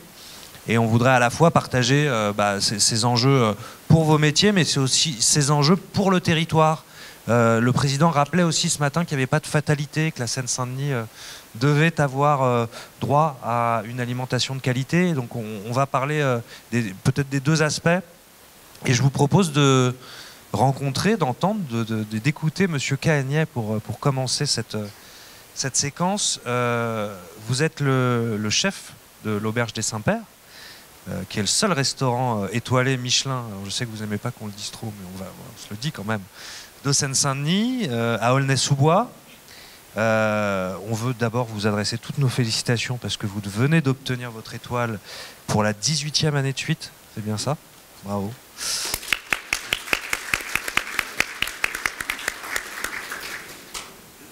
Et alors, en me documentant pour essayer de préparer cette matinée, j'ai lu que vous vous étiez déjà entendu dire que vous aviez obtenu une étoile Michelin dans le pays du kebab. C'est joli. C'est joli. Et comme ce pays, c'est la Seine-Saint-Denis, et qu'on est très fiers de vous avoir à nos côtés ce matin pour évoquer votre travail, j'aimerais vous entendre là-dessus. Qu'est-ce que vous apporte votre pays, la Seine-Saint-Denis, dans votre travail, et comment vous partez de là aussi pour construire cette approche culinaire très riche et très reconnue? Bonjour. La Seine-Saint-Denis, c'est mon attaché de presse, en fait. Moi, je suis issu du 78, j'arrive de là-bas, et je cherchais à créer un restaurant il y a 25 ans de cela, et j'ai un peu fouillé. Je suis mis en Seine-Saint-Denis, non dans l'idée de créer une gastronomie, loin de là, enfin une reconnaissance, mais plus dans l'idée de me faire plaisir. Et ce qui s'est passé, c'est que j'ai senti, même en sachant un petit peu avant, en amont, cette profondeur d'âme dans ce département. Donc ça a amené à la suite, a amené à l'étoile. C'était le fruit d'un travail. Ça a été sujet. Alors c'est aussi la raison pour laquelle je suis là, c'est que c'est décrit, on ne va pas se mentir. Je fais figure d'ovni dans la restauration gastronomique. J'emploie des gens qui viennent de tous horizons, de tout pays. Ça aussi c'est ovni. Et je m'en fiche d'ailleurs. Et à partir de là, ça m'a motivé à être présent aujourd'hui. Pourquoi ? Parce que j'étais sujet à la moquerie pendant pas mal de temps, parce que le département est sujet à la moquerie. Comme disait le président tout à l'heure, cette Seine-Saint-Denis, elle est... on se demande pourquoi, qu'est-ce qui se passe, est-ce qu'il y a la vie. Moi, on m'a dit, il va te falloir apprendre à cuisiner le kebab et avoir une carte de séjour. Voilà ce qui m'a été dit, c'est plutôt drôle. Je pense qu'il y a beaucoup à faire par ici, même si beaucoup déjà a été fait, et qu'il est nécessaire. Alors, je vais faire ça assez court, parce que mon travail viendra par la suite avec l'école, et puis parler de moi, c'est pas non plus hyper intéressant. L'idée, c'est de pouvoir apporter quelque chose par rapport à ce que vous faites, vous, dans les écoles. Certes, on fait un même métier, mais c'est complètement différent dans l'absolu. Je ne pourrais jamais me permettre de faire ce que vous faites, parce que je ne sais pas. Mais en contrepartie, je pourrais éventuellement apporter une petite touche dans des idées, dans des concepts, valoriser les personnes qui travaillent dedans, mettre un tas d'approches. Et surtout, je pense, le plus important, avant de penser à tous ceux qui officient, c'est de penser aux élèves. Et eux ont besoin, je crois, de... Excusez-moi, est-ce qu'il y a un problème? Vous avez du mal à entendre ou vous n'entendez pas? On va vous rapprocher un peu le micro. Je disais donc que pour moi, le plus important, même si vous êtes tous très importants, parce que sans vous, ça ne marche pas, c'est de mettre en avant les élèves, parce que ce sont eux qui vont vous rendre cette espèce d'envie de bien faire, cette reconnaissance. Et d'ailleurs, il faut aussi la trouver ailleurs, parce que c'est important ce que vous faites. Nous, en gastronomie, c'est facile. On fait bien, on s'investit, on fait des heures, on fait ceci, c'est notre job. Et puis on a une reconnaissance qui est médiatique, ça monte et descend d'ailleurs, on peut même se faire défoncer, mais ça, c'est pas un souci, c'est le jeu. Et on a aussi le regard du client. Voilà. J'ai aussi des enfants, quasiment tout le temps, à table. Mais ces enfants-là ont une démarche différente lorsqu'ils passent chez moi. Ils arrivent dans un monde de grands, avec des grands, et ils sont attablés. Et de là, ils jouent un jeu, ou changent de rôle. Et ils sont là en dégustation. Alors, à moi de faire attention, de ne pas les provoquer trop au niveau du palais, et de les amener sur un terrain de jeu gustatif.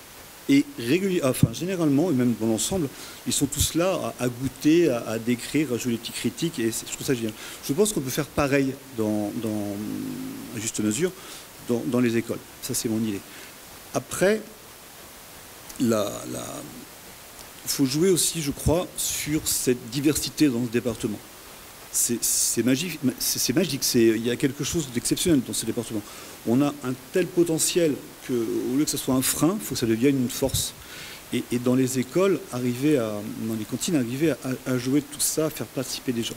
Tout ça, ça peut être, je crois, intéressant. Il faut travailler dessus, il faut motiver les gens, il faut les reconnaître, et tout ça, c'est un ensemble. Après, le reste, ça va couler de source, tout simplement. Merci beaucoup, ça donne faim. Je crois que vos cuisines vous appellent pas trop tard dans notre débat, mais... J'avoue que je suis plus à l'aise dans mes cuisines que devant un micro. Qu'est-ce que vous avez envie de dire à cette école, à ce projet mais j'ai envie de dire un truc, si je suis à 100% avec vous, je serai là présent. Et si je peux apporter quelque chose en étant à votre écoute, mais j'apporterai, c'est une question de dialogue. Mais j'entends, c'est ce que vous faites, moi je ne sais pas le faire.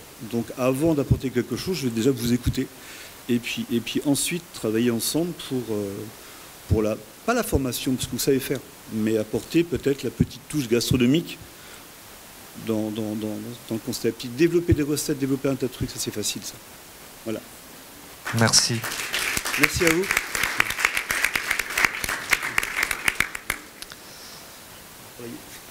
Bon travail et à bientôt. Les élèves au cœur du sujet, la diversité comme une force. Yann Chapin, directeur du Lab 3S, le Sol Savoir Saveur. On se connaît. Pour l'instant, j'arrive à peu près à vous voyez tous mes interlocuteurs, mais je sais là, ça va peut-être être un peu plus dur. On se connaît pour avoir travaillé ensemble sur le diagnostic du système alimentaire de la Seine-Saint-Denis.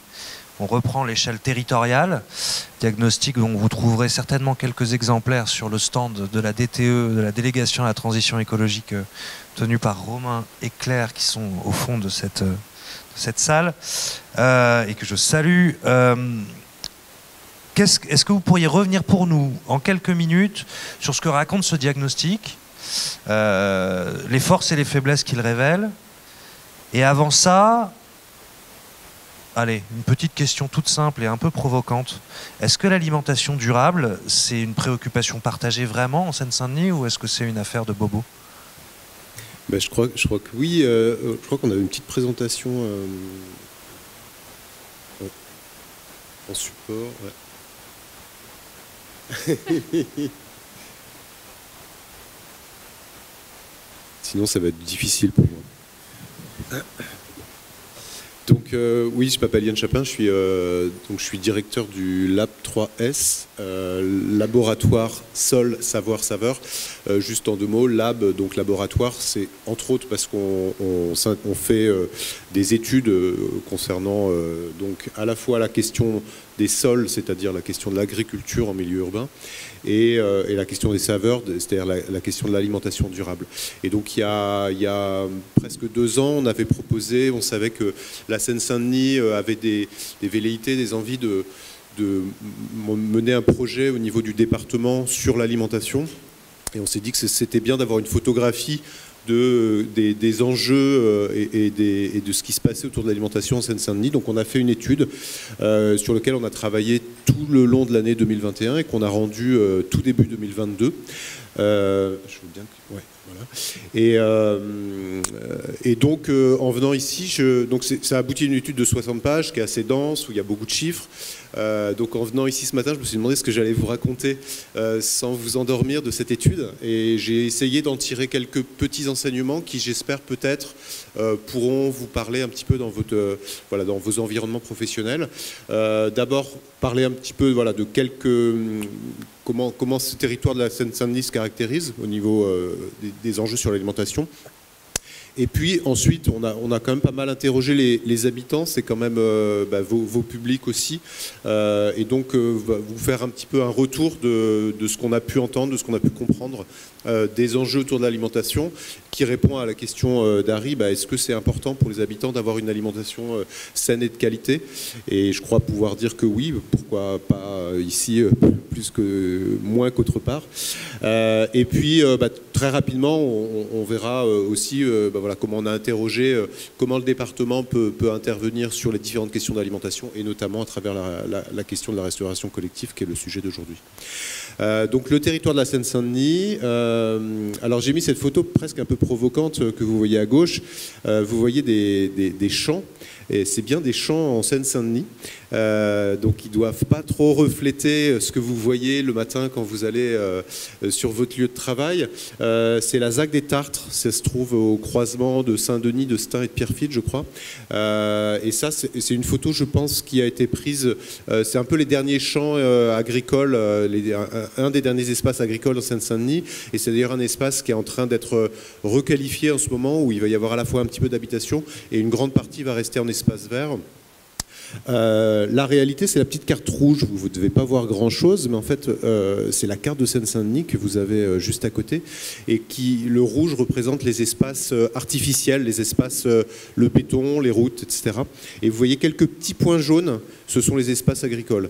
Donc pourquoi je vous parle de ça? Parce qu'il me semble important de se rappeler que le matin, quand quand les collégiens vont à l'école, en fait, on ne voit pas des champs, on ne voit pas les aliments poussés, et il me semble que c'est important de se dire, voilà, on a un rapport à l'alimentation et à ce qu'on mange différent, parce qu'on ne le voit pas, et il me semble qu'il y a un vrai enjeu autour de l'éducation, d'où viennent les aliments, et encore plus dans ce département qui est extrêmement urbain, et je pense l'un des plus en France. Et donc, l'un des endroits où les gens et les jeunes aussi peuvent se reconnecter, c'est ce qu'on appelle l'agriculture urbaine. Il y a plein de jardins partagés, peut-être certains d'entre vous y vont le week-end. Et donc on a repéré qu'il y avait une forte dynamique, et d'ailleurs il y a beaucoup aussi de partenariats entre ces jardins partagés et les établissements scolaires, notamment les collèges. Nous, on a un espace, par exemple, pas très loin d'ici, et on accueille régulièrement voilà, des collégiens ou des plus jeunes. Donc, voilà, reparler de cet enjeu d'où vient l'alimentation, c'est pas si évident ici. Voilà, et en même temps, ça bouge. Voilà. Très rapidement, là, on avait donc aussi étudié au niveau quantitatif, au niveau des chiffres, quelle était l'assiette journalière d'un habitant de Seine-Saint-Denis. Et en fait, elle est à peu près la même qu'un habitant, que la moyenne en France. Il y a des petites différences. On trouve un petit peu plus de céréales et de produits laitiers. Significativement, un petit peu moins de viande qu'au niveau national. On n'a pas forcément tout compris. On a quelques pistes de savoir pourquoi, mais on ne sait pas de façon certaine. Et plus de produits transformés qu'au niveau national, certainement aussi parce que l'accès à des produits bruts est peut-être un peu plus compliqué. Voilà. Et donc après cette question des chiffres et de ce que ça nous enseigne, ce qui nous paraissait intéressant, c'est d'interroger les habitants sur leur rapport à l'alimentation. Et là, vous voyez une sorte de nuage, je pense qu'on le voit un petit peu, un nuage de mots. Donc on a fait une étude en fait sur interroger cette notion de qualité. Et cette notion de qualité, si on vous la demande, elle va être très différente d'une personne à l'autre. Et donc vous avez dans ces nuages de mots là des choses qui reviennent, des interrogations qu'on a pu avoir auprès des habitants. Pour certains, une alimentation de qualité, c'est manger équilibré. Pour d'autres, c'est faire la cuisine maison. C'est une cuisine qui a du goût, c'est la notion de partage. Et puis là, on touche un petit peu aux différentes fonctions de l'alimentation. Je pense que probablement, Madame Chabert, peut-être vous parlerez de ces choses-là plus tard, qui sont à la fois la question des sens, la question sociale. Quand on mange, c'est avant tout une question de relation sociale, que ce soit chez soi ou dans un établissement comme les collèges. L'alimentation, c'est aussi l'identité de chacun et de chacune, et une identité un peu collective au sein d'une famille, au sein d'un groupe d'origines différentes. Et c'est aussi l'alimentation des besoins pour chercher une transformation voilà, du corps, devenir plus mince, plus gros, ou combler nos besoins nutritionnels. Voilà. Et donc ça se traduit par des définitions différentes, mais toujours voilà, des choses et des notions. La question du goût et de bien manger, elle est importante. Voilà, Et ensuite, on a interrogé aussi tout ce qui était les freins à une alimentation de qualité en Seine-Saint-Denis. Ils sont assez nombreux en fait. Je ne vais pas évidemment tout détailler. Là, il y a 7 freins qui ont été détaillés par la jeune chercheuse qui a étudié ça. Et parmi ceux-là, je vais juste en parler de 3 très rapidement. Le premier, c'est évidemment le frein financier. La population en général de Seine-Saint-Denis est plus pauvre qu'ailleurs, donc c'est plus difficile de s'approvisionner en denrées de qualité. Le deuxième qui me semble intéressant, c'est qu'il y a souvent quand même un problème d'offre, c'est-à-dire que, et là c'est j'arrive pas bien à le lire, oui, c'est un peu flou, mais il y a une des personnes qui disait, ben voilà, on a un magasin de fruits et légumes, mais souvent c'est pas de très bonne qualité, et ça cause vraiment un problème pour ensuite avoir de la bonne cuisine. Donc tout ça, je pense que ça peut faire écho aussi à la fonction de qu'est-ce que c'est que faire des repas dans un contexte de cuisine de restauration collective en collège. Et puis le dernier, c'était, j'essaye de regarder, oui, c'était alors ça m'a pas mal marqué, c'est les freins d'ordre matériel. On s'est rendu compte que beaucoup de gens, parce qu'ils ont des apparts trop petits, ou parce que tout simplement ils ne sont pas équipés, n'ont pas les équipements de cuisine dans leurs habitations et en fait n'ont pas les moyens concrètement de cuisiner de façon correcte. Et donc là encore, il y a un vrai enjeu à ce que le lendemain matin, les enfants qui ont peut-être eu recours à la restauration collective, fast-food la veille, et dans leur assiette un vrai repas qui peut être le seul repas un peu équilibré et un peu élaboré à partir de produits bruts de la journée. Donc voilà, quelques freins qui sont remontés. Et puis on a entendu beaucoup d'échos et on a interrogé et on a surtout vu que ce territoire, comme on l'a dit tout à l'heure, Monsieur Cahagné disait il faut jouer sur la diversité de ce département. En effet, le territoire, de par les centaines presque de nationalités d'origines diverses qui le composent, c'est un territoire qui est riche en savoir-faire culinaire et en pratique culinaire. Et ça, probablement, il y a aussi quelque chose à en faire dans les cuisines des collèges de département. Et donc ça fait une identité culinaire qui est très diverse et souvent très personnelle. Une habitante qui avait été interrogée, qui était née en France de parents sénégalais, elle cuisinait, alors elle disait moi je cuisine des plats de chez nous au Sénégal, mais elle construisait aussi sa cuisine, son identité culinaire personnelle autour d'autres plats, d'autres cultures, notamment celle française, comme la brioche de tradition française, ou alors elle était spécialiste d'élaborer des plats indiens. Tout ça pour illustrer que l'identité culinaire, elle est extrêmement diversifiée, mais elle est aussi très personnelle. Et il y a un enjeu à ce que faire goûter et probablement plus diversifier les choses au sein des collèges. Et ce qu'on a beaucoup entendu quand même aussi, c'est que, en effet, pour répondre à la question de départ, les habitants sont très demandeurs d'une offre alimentaire diversifiée et qui répond à la richesse de ces pratiques alimentaires et donc de ces cultures alimentaires différentes. Voilà. En 2-3 mots, on s'est posé la question à la fin de cette étude sur quoi pouvait agir le département. On a fait ce grand schéma avec beaucoup de directions, notamment sur l'agriculture, etc. Et si on regarde en haut à gauche, il y a agir pour l'accessibilité aux produits durables. Et au sein de cette suggestion qu'on a fait au département, il y a justement, c'est là-dedans qu'il y a le levier d'action sur la restauration collective, avec un certain nombre de préconisations qui avaient été faites, comme travailler sur la composition des menus, ou la tarification, ou la lutte contre le gaspillage alimentaire. Voilà, tout ça pour redire qu'il y a, ça fait partie des vrais enjeux de transformation alimentaire du territoire. Et donc pour conclure, 2-3 petits enseignements. J'espère que ça n'aurait pas été trop survolé les enjeux. Assez peu d'agriculture en Seine-Saint-Denis, mais une envie d'expérimenter comment ça pousse concrètement et ce lien avec l'alimentation. Une forte envie d'une alimentation de qualité, mais aussi diversifiée, prenant en compte la diversité culturelle. Et là-dedans, oui, la restauration collective peut jouer son rôle. Merci beaucoup Yann, parfaitement tenu le temps.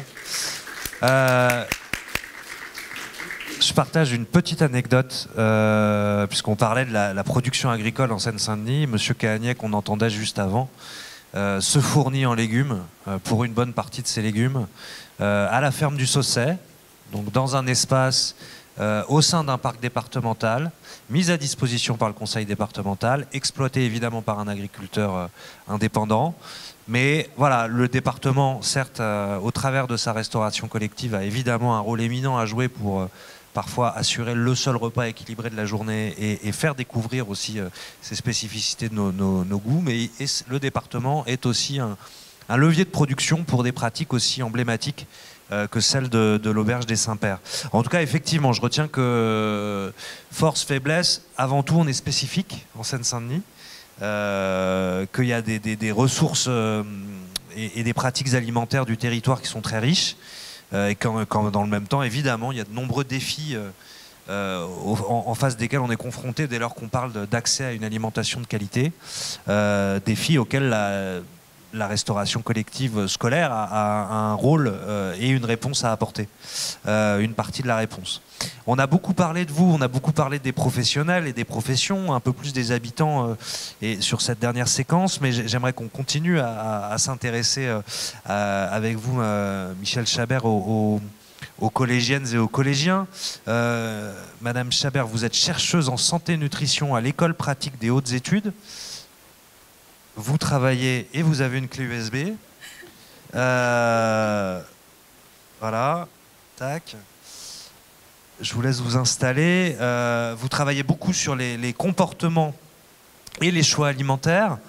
Voilà, je ne vais pas vous poser de questions. Je vais essayer de dérouler et découvrir votre présentation. Je vous mets un micro. Hop. Merci beaucoup. Je récupère mon chronomètre parce que vous ne m'aurez pas sur le temps pour autant. On vous écoute nous parler de qualité, de variété alimentaire pour la santé à un moment charnière qui est l'adolescence. Ça tombe bien, on parle de collégiens.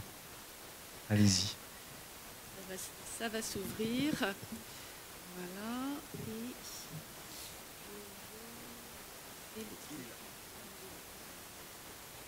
Voilà, très bien. Alors, est-ce que vous m'entendez? Oui. Très bien. Bon, bonjour à tous. Je remercie bien sûr Samira Wardi et Azwad de m'avoir proposé de participer à cette journée importante. Alors moi-même, donc, comme ça a été dit, merci, je suis enseignant-chercheur, je suis neurophysiologiste de formation et je travaille depuis le début sur les mécanismes de contrôle du comportement alimentaire. Pendant très longtemps, j'ai appartenu à un laboratoire de recherche situé à la fac de médecine à Bobigny, à côté d'Avicenne. Et dans ce cadre-là, j'ai souvent participé à des fêtes de la science à Villetaneuse, ou bien j'ai tenu des stands dans le cadre de la fête de Bobigny. Et c'était toujours avec grand plaisir que je venais rencontrer les habitants du 93. Alors maintenant, vous voyez sur cette présentation, je ne sais pas si vous reconnaissez, mais c'est le nouveau campus de sciences humaines qui est installé à Bobigny, à Aubervilliers, pardon. Alors j'ai perdu votre souris, je ne la vois pas. Bon, toc, toc. Bon, bah, tant pis, voilà. C'est pas facile la vie. Voilà. Et bien, donc, vous reconnaissez peut-être au centre, il y a plein de petits points. Et sur 700 mètres de long et à peu près 40 mètres de large, vous avez le nouveau campus de sciences humaines qui est très très beau, qui est donc a ouvert en 2019. Et je vous invite à venir le visiter parce que vous pouvez vraiment en être très fiers. Voilà. Et donc, nous tous, nous voulons offrir aux collégiens une alimentation qui soit adaptée aux nouveaux enjeux écologiques et sociétaux. Voilà. Et donc, j'ai envie de vous poser la question, mais vous êtes trop nombreux, là, je vous pourrais pas vous laisser répondre, mais j'ai l'habitude de commencer tous mes cours par cette question. Qui est-ce qui, à un moment de la journée, éventuellement de la nuit, pourrait vous amener à manger? Et vous pourriez répondre, bah parce que j'ai faim, c'est très bien, ou bien c'est encore mieux, parce que c'est l'heure. Et là, vous répondez aux besoins physiologiques de votre organisme. Vous pourriez aussi dire, je mange pour répondre à des habitudes sociales, à des besoins de convivialité. Vous connaissez tout ça maintenant avec le Covid. Et là, vous répondez à des besoins sociologiques, parce que nous sommes des animaux grégaires, nous vivons en groupe. Ou bien, quand on mange dans ces conditions, vous voyez un mot qui vient d'apparaître au centre de la diapositive, le mot plaisir. Et il faut absolument conserver l'idée que le plaisir ne peut pas être dissocié du comportement alimentaire. Parce qu'en fait, c'est en modifiant le plaisir alimentaire que votre cerveau vous fait comprendre si oui ou non il faut manger cet aliment, si oui ou non il faut choisir celui-là plutôt que celui-là, et si oui ou non on a assez mangé. Donc le mot plaisir est absolument fondamental, et quand on mange, il faut absolument percevoir du plaisir. Quand on mange dans ces conditions, vous voyez apparaître le mot repas. Ça, c'est la définition d'un repas. C'est ce qui satisfait à vos besoins physiologiques. Et bien sûr, en même temps, vous faites attention à satisfaire des contraintes sociologiques. On ne mange pas à n'importe quelle heure du jour et même et surtout de la nuit. Et donc tout ça, ça permet à votre organisme de vivre heureux et surtout de vivre en bonne santé, parce qu'en permanence, nous recevons des messages internes qui viennent du corps et des messages qui viennent de la périphérie, qui sont perçus par tous vos sens. Et tous ces messages se conjuguent et permettent à votre organisme d'apprendre à anticiper nos besoins. Vous avez entendu anticiper. Et le nec plus ultra de la physiologie, c'est l'anticipation des problèmes. Alors, c'est là que vous intervenez, parce que vous allez aider tous ces jeunes des 130 collèges du 93 à manger dans de bonnes circonstances, dans de bonnes conditions et des bons aliments. Et on verra plus tard ce que ça veut dire des bons aliments et manger dans des bonnes conditions. Et surtout, vous allez peut-être permettre à tous ces enfants d'éviter d'apprendre à manger uniquement pour se faire plaisir, ou uniquement parce qu'on n'a pas le moral, ou parce qu'on s'ennuie. Certes, manger dans ces conditions, ça permet de satisfaire des besoins psychologiques, mais c'est très dangereux pour la santé, parce que quand on mange dans ces conditions, on fait un grignotage. C'est la définition du grignotage. Et le grignotage va induire des risques de surpoids, c'est-à-dire de suralimentation, d'hyperphagie et par la suite de surpoids. Donc, vous, en présentant des bons aliments dans des bonnes circonstances, vous allez peut-être permettre aussi à des enfants de comprendre que manger, c'est pour se nourrir en ayant du plaisir, mais ça n'est pas manger uniquement pour avoir du plaisir. Et un petit indice, c'est ici pour vous tous et pour les enfants, quand vous vous dites « j'ai envie de ceci, hein, pourquoi pas », là, danger, j'ai envie, ça ne suffit pas. Il vaut mieux se dire « j'ai faim » ou « c'est l'heure du repas ». Alors ici, je vous présente ce que c'est que la succession des repas. Vous avez de gauche à droite, en bas, le temps qui passe. Et puis sur la barre de droite, vous allez avoir la prise alimentaire cumulée. Et ici, vous voyez, mais je n'ai pas la souris, ah bah si, elle apparaît, mais toute petite ma souris. Vous avez un premier repas, d'accord? Et puis quand vous avez fini le premier repas, vous ne mangez plus et on dit que vous êtes en état de satiété. L'état de satiété, c'est un état de bien-être zen. On ne perçoit plus aucun signal d'alerte. Votre corps va très bien, vous pouvez vaquer à vos occupations et aller travailler.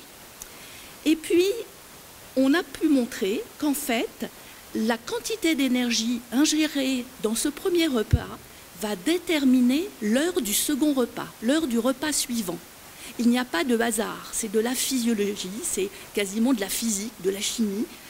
Et donc, c'est écrit dans des lois de physiologie. Et lorsque le deuxième repas survient, en fait, il y a un signal de faim. Vous percevez des messages envoyés par le corps qui vous disent « maintenant, il est temps d'aller manger sans perdre de temps ». Et ce signal de faim, pour ne rien vous cacher, ça correspond à une petite hypoglycémie. Toute petite, elle est tellement petite, tellement courte, que les chercheurs ont mis 30 ans à prouver que l'hypothèse était vraie. Et donc, dès lors que vous avez faim, vous êtes motivé à manger, vous allez faire un deuxième repas. Et sur ce dessin, j'en profite pour vous montrer qu'en fait, ma souris réapparaît, oui. Ah, pardon.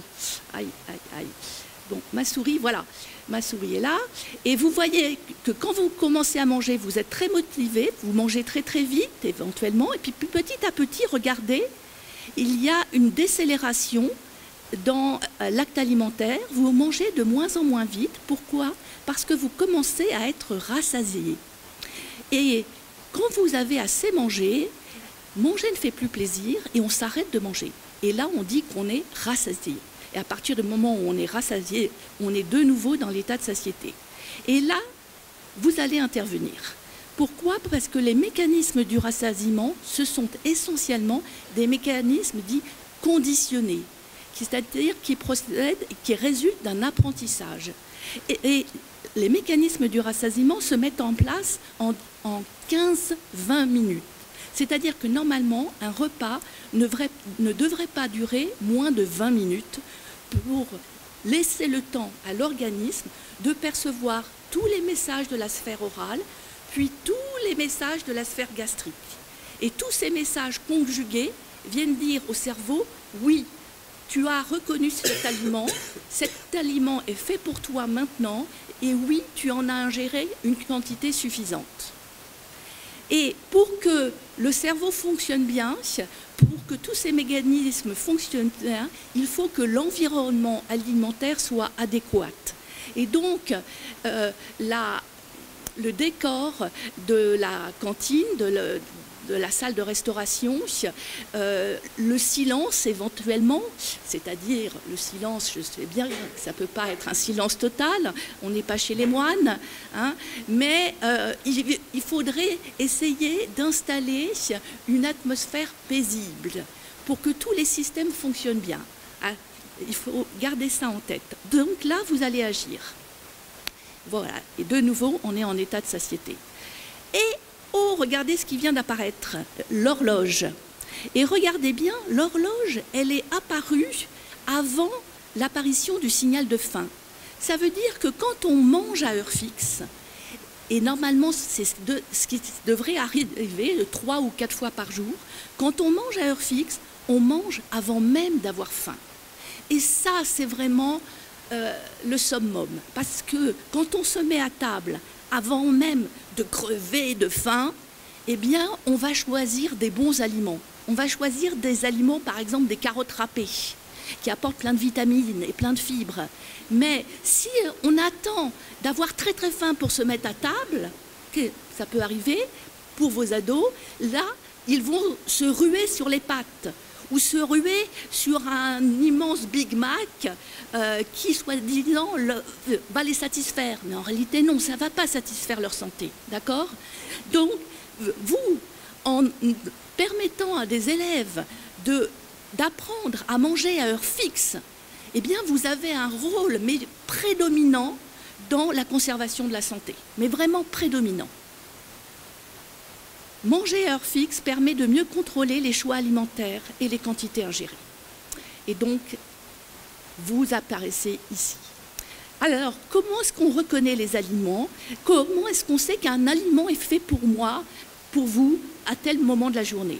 Eh bien, à chaque fois qu'on ingère un aliment, de manière immédiate, on va percevoir ce qu'on appelle l'image sensorielle de l'aliment, c'est-à-dire la conjonction de toutes les stimulations apporté par les qualités organoleptiques des aliments, donc tout ce qui est perçu par la sphère orale, plus, au bout de quelques minutes, une dizaine de minutes, les effets de l'ingestion et de la digestion, donc tous les messages apportés par la sphère gastrique. Et puis, après un delta T, donc avec retard, apparaît ce qu'on va appeler l'image métabolique, c'est-à-dire tous les effets de l'ingestion, l'arrivée des nutriments, l'arrivée des micronutriments dans le sang pour pouvoir être dispersés à tous les organes. Et prise alimentaire après prise alimentaire, repas après repas, et bien de façon inconsciente, nous associons l'image sensorielle et l'image métabolique.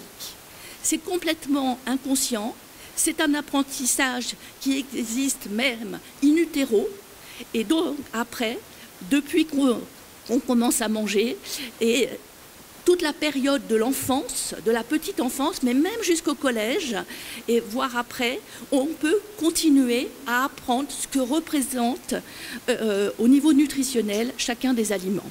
Donc là, vous aussi, vous allez intervenir. Et en fait, après reconnaissance d'un aliment, le plaisir immédiat qu'on perçoit au moment où on mange l'aliment, ça n'est rien d'autre qu'une anticipation inconsciente du bienfait métabolique attendu. C'est bon au goût parce que c'est bon pour le corps. Et ça, il ne faut jamais l'oublier. Madame Chabert, on se laisse encore 5-6 minutes, comme ça on pourra aussi échanger. Oui, mais là, je suis sûr que vous suscitez plein de questions. J'imagine. Alors, parce que nous sommes des omnivores, nous sommes obligés de manger varié, ça a été dit. Ça va nous apporter les protéines, les glucides et les lipides. Ça, c'est les nutriments, mais pas que. Il ne faut jamais oublier les vitamines, les minéraux et les métaux dont on a besoin. Et tout ça, on va le trouver parfaitement équilibré dans les aliments naturels, les aliments bruts et cuisinés tels quels. Donc, on va essayer de supprimer tous les aliments ultra transformés. Et en paraphrasant Anthony Fardet, il faut insister sur le fait qu'un régime alimentaire sain pour la santé globale, ça veut dire la santé des individus mais aussi la santé du monde, c'est un régime riche en produits végétaux, peu transformés et variés. Et donc il faut essayer de suivre la règle des 3 V, c'est d'abord manger vrai, c'est-à-dire cuisiner des aliments bruts, essayez de manger plus végétal et manger varié. Et grâce à tout ça, vous allez satisfaire vos besoins de santé et là encore, vous allez intervenir. Vous allez intervenir parce que dans ce département, il y a plein de cultures alimentaires, il faut absolument en profiter. Là, vous avez plein d'exemples de mélanges céréales légumineuses qui permettent de remplacer la viande. Et tout en haut, avec le froment et les pois chiches, bien sûr, vous avez reconnu le couscous, le plat préféré des Français. Vous allez apprendre à vos élèves à manger tout ça. Il y a toutes les couleurs, toutes les formes, c'est des légumineuses. Vous allez y arriver. Et parce que l'industrie agroalimentaire nous trompe souvent en ajoutant des additifs cosmétiques et économiques qui permettent de créer des aliments attirants avec des bons goûts, des belles couleurs, des beaux emballages qui ne coûtent pas cher mais qui en fait sont néfastes pour la santé, vous allez aider vos enfants à choisir les bons aliments parce que, regardez, ça va être presque ma dernière diapo, c'est un résultat obtenu chez des rats parce que chez des hommes, vous pouvez imaginer que c'est la même chose. Vous avez, pendant les 60 premiers jours, ici, la courbe pondérale, c'est-à-dire la prise de poids de 2 groupes de rats. En bas, vous avez les rats qui sont nourris sur un régime monotone fait pour eux. Et au-dessus, vous voyez que la courbe se détache. Le groupe de rats prend plus de poids, plus vite. Pourquoi ?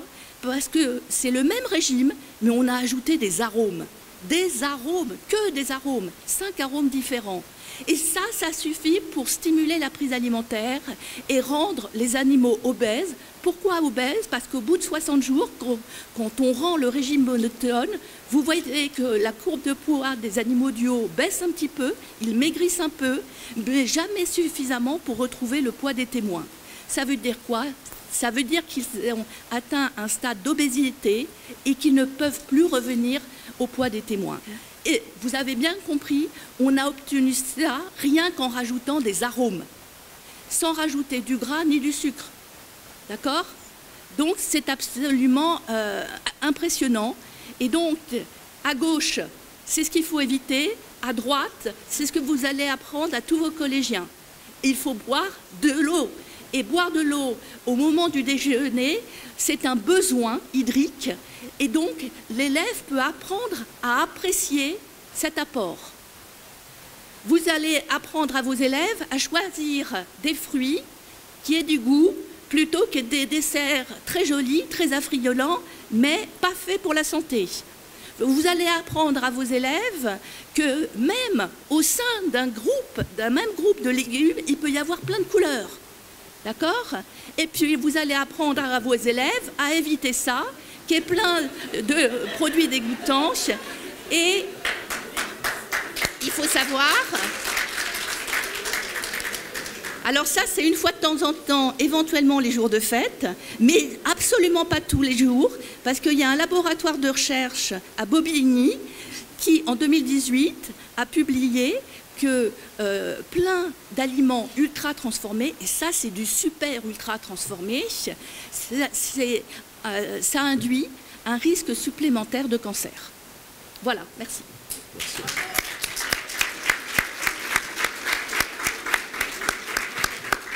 Merci beaucoup.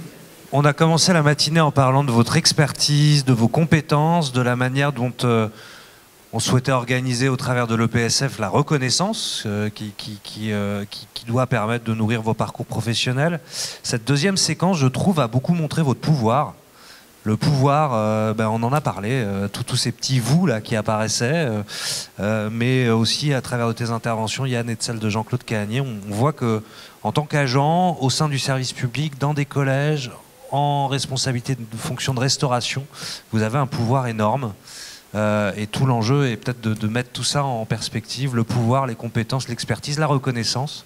Bref, est-ce que, avant de vous proposer de rejoindre le forum, est-ce que vous avez envie de réagir, de débattre, de proposer des observations, des réactions? Sentez-vous très libre de partager vos... Voilà, il y a une question là. Azwa se charge du reste. Tiens, je te laisse... Merci.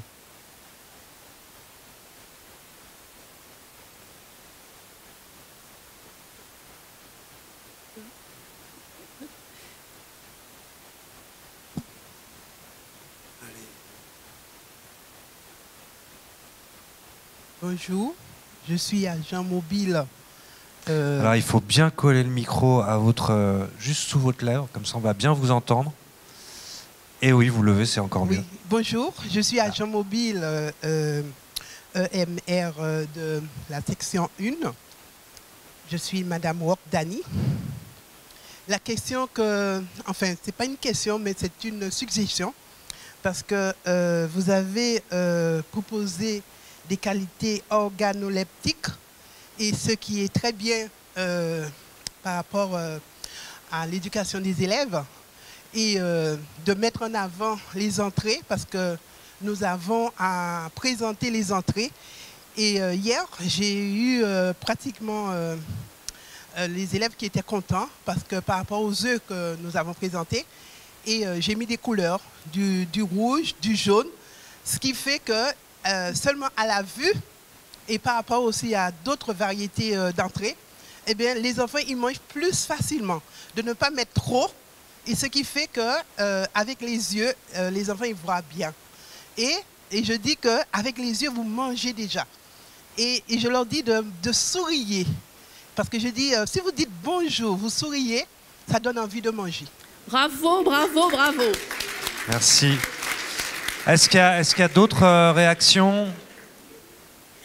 Je ne vois pas bien, pardon. Est-ce que vous pouvez lever la main le cas échéant?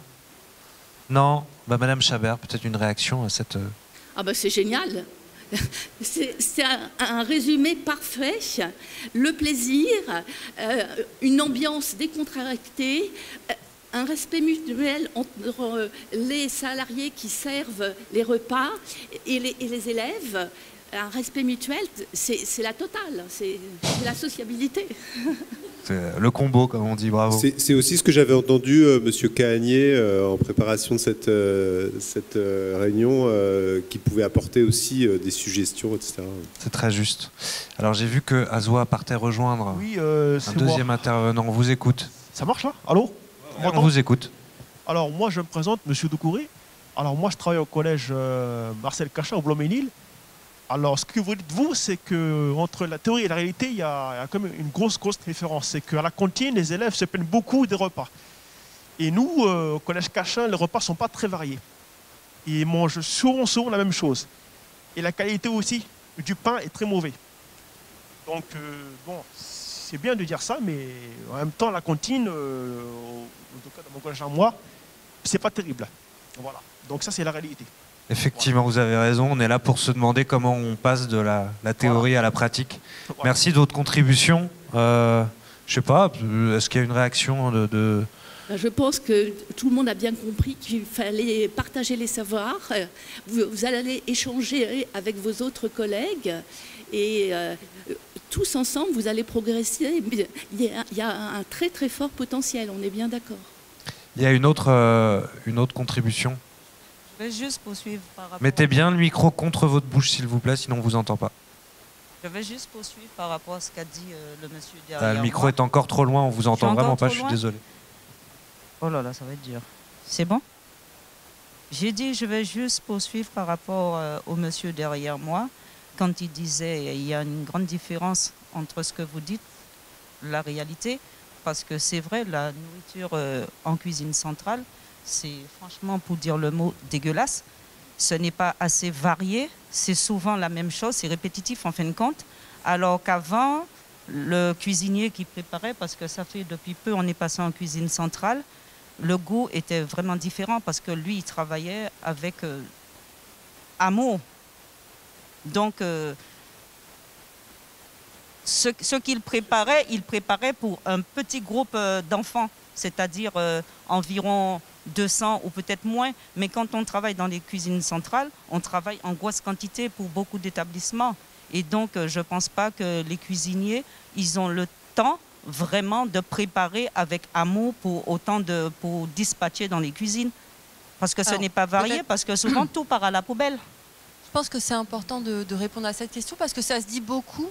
Et je pense que c'est vraiment nécessaire de ne pas laisser croire qu'il y a une vraie différence de qualité et d'ambition pour les repas produits par les cuisines centrales et pour les repas produits en cuisine de production. Je ne sais pas si vous m'entendez. Alors, effectivement, il y a du travail.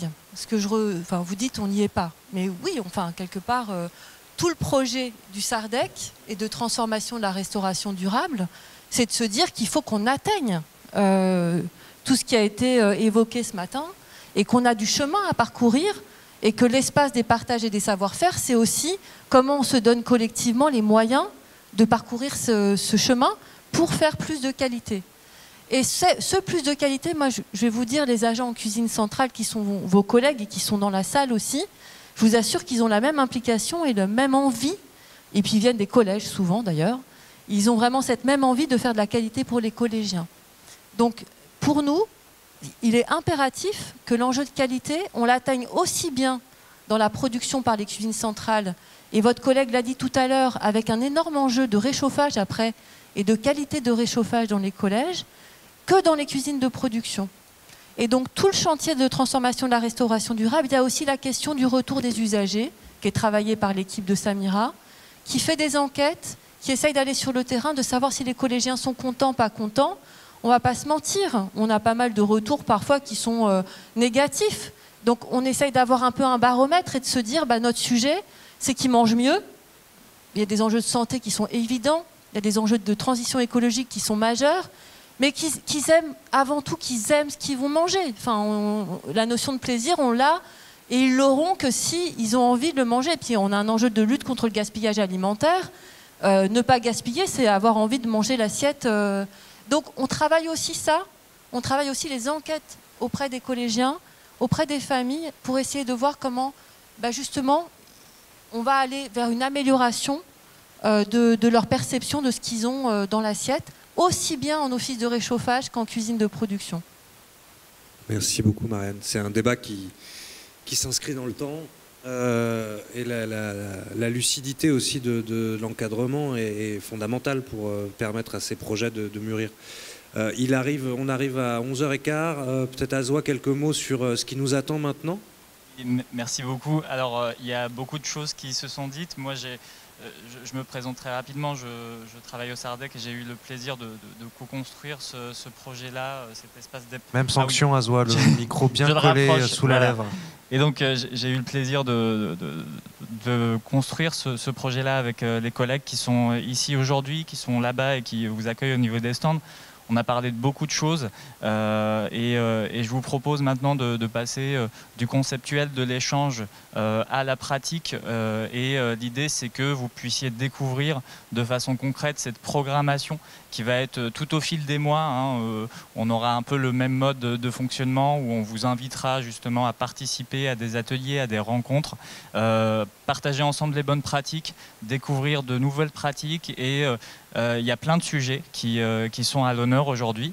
Donc je vais remarquer qu'à l'entrée de la Bourse du Travail, vous vous êtes orienté sur les stands qui sont au niveau du hall, mais sachez qu'il y a aussi plein d'autres stands qui sont au niveau du couloir. Donc en fait, vous allez retrouver là-bas des stands autour de la carrière, tout le côté RH, formation, mais aussi des stands où vous allez rencontrer nos techniciens, vos techniciens, qui s'occupent des offices, qui s'occupent des cuisines de prod. Vous allez avoir aussi le stand de cuisine centrale où vous verrez justement comment ils fonctionnent, comment ils produisent, pouvoir échanger avec eux.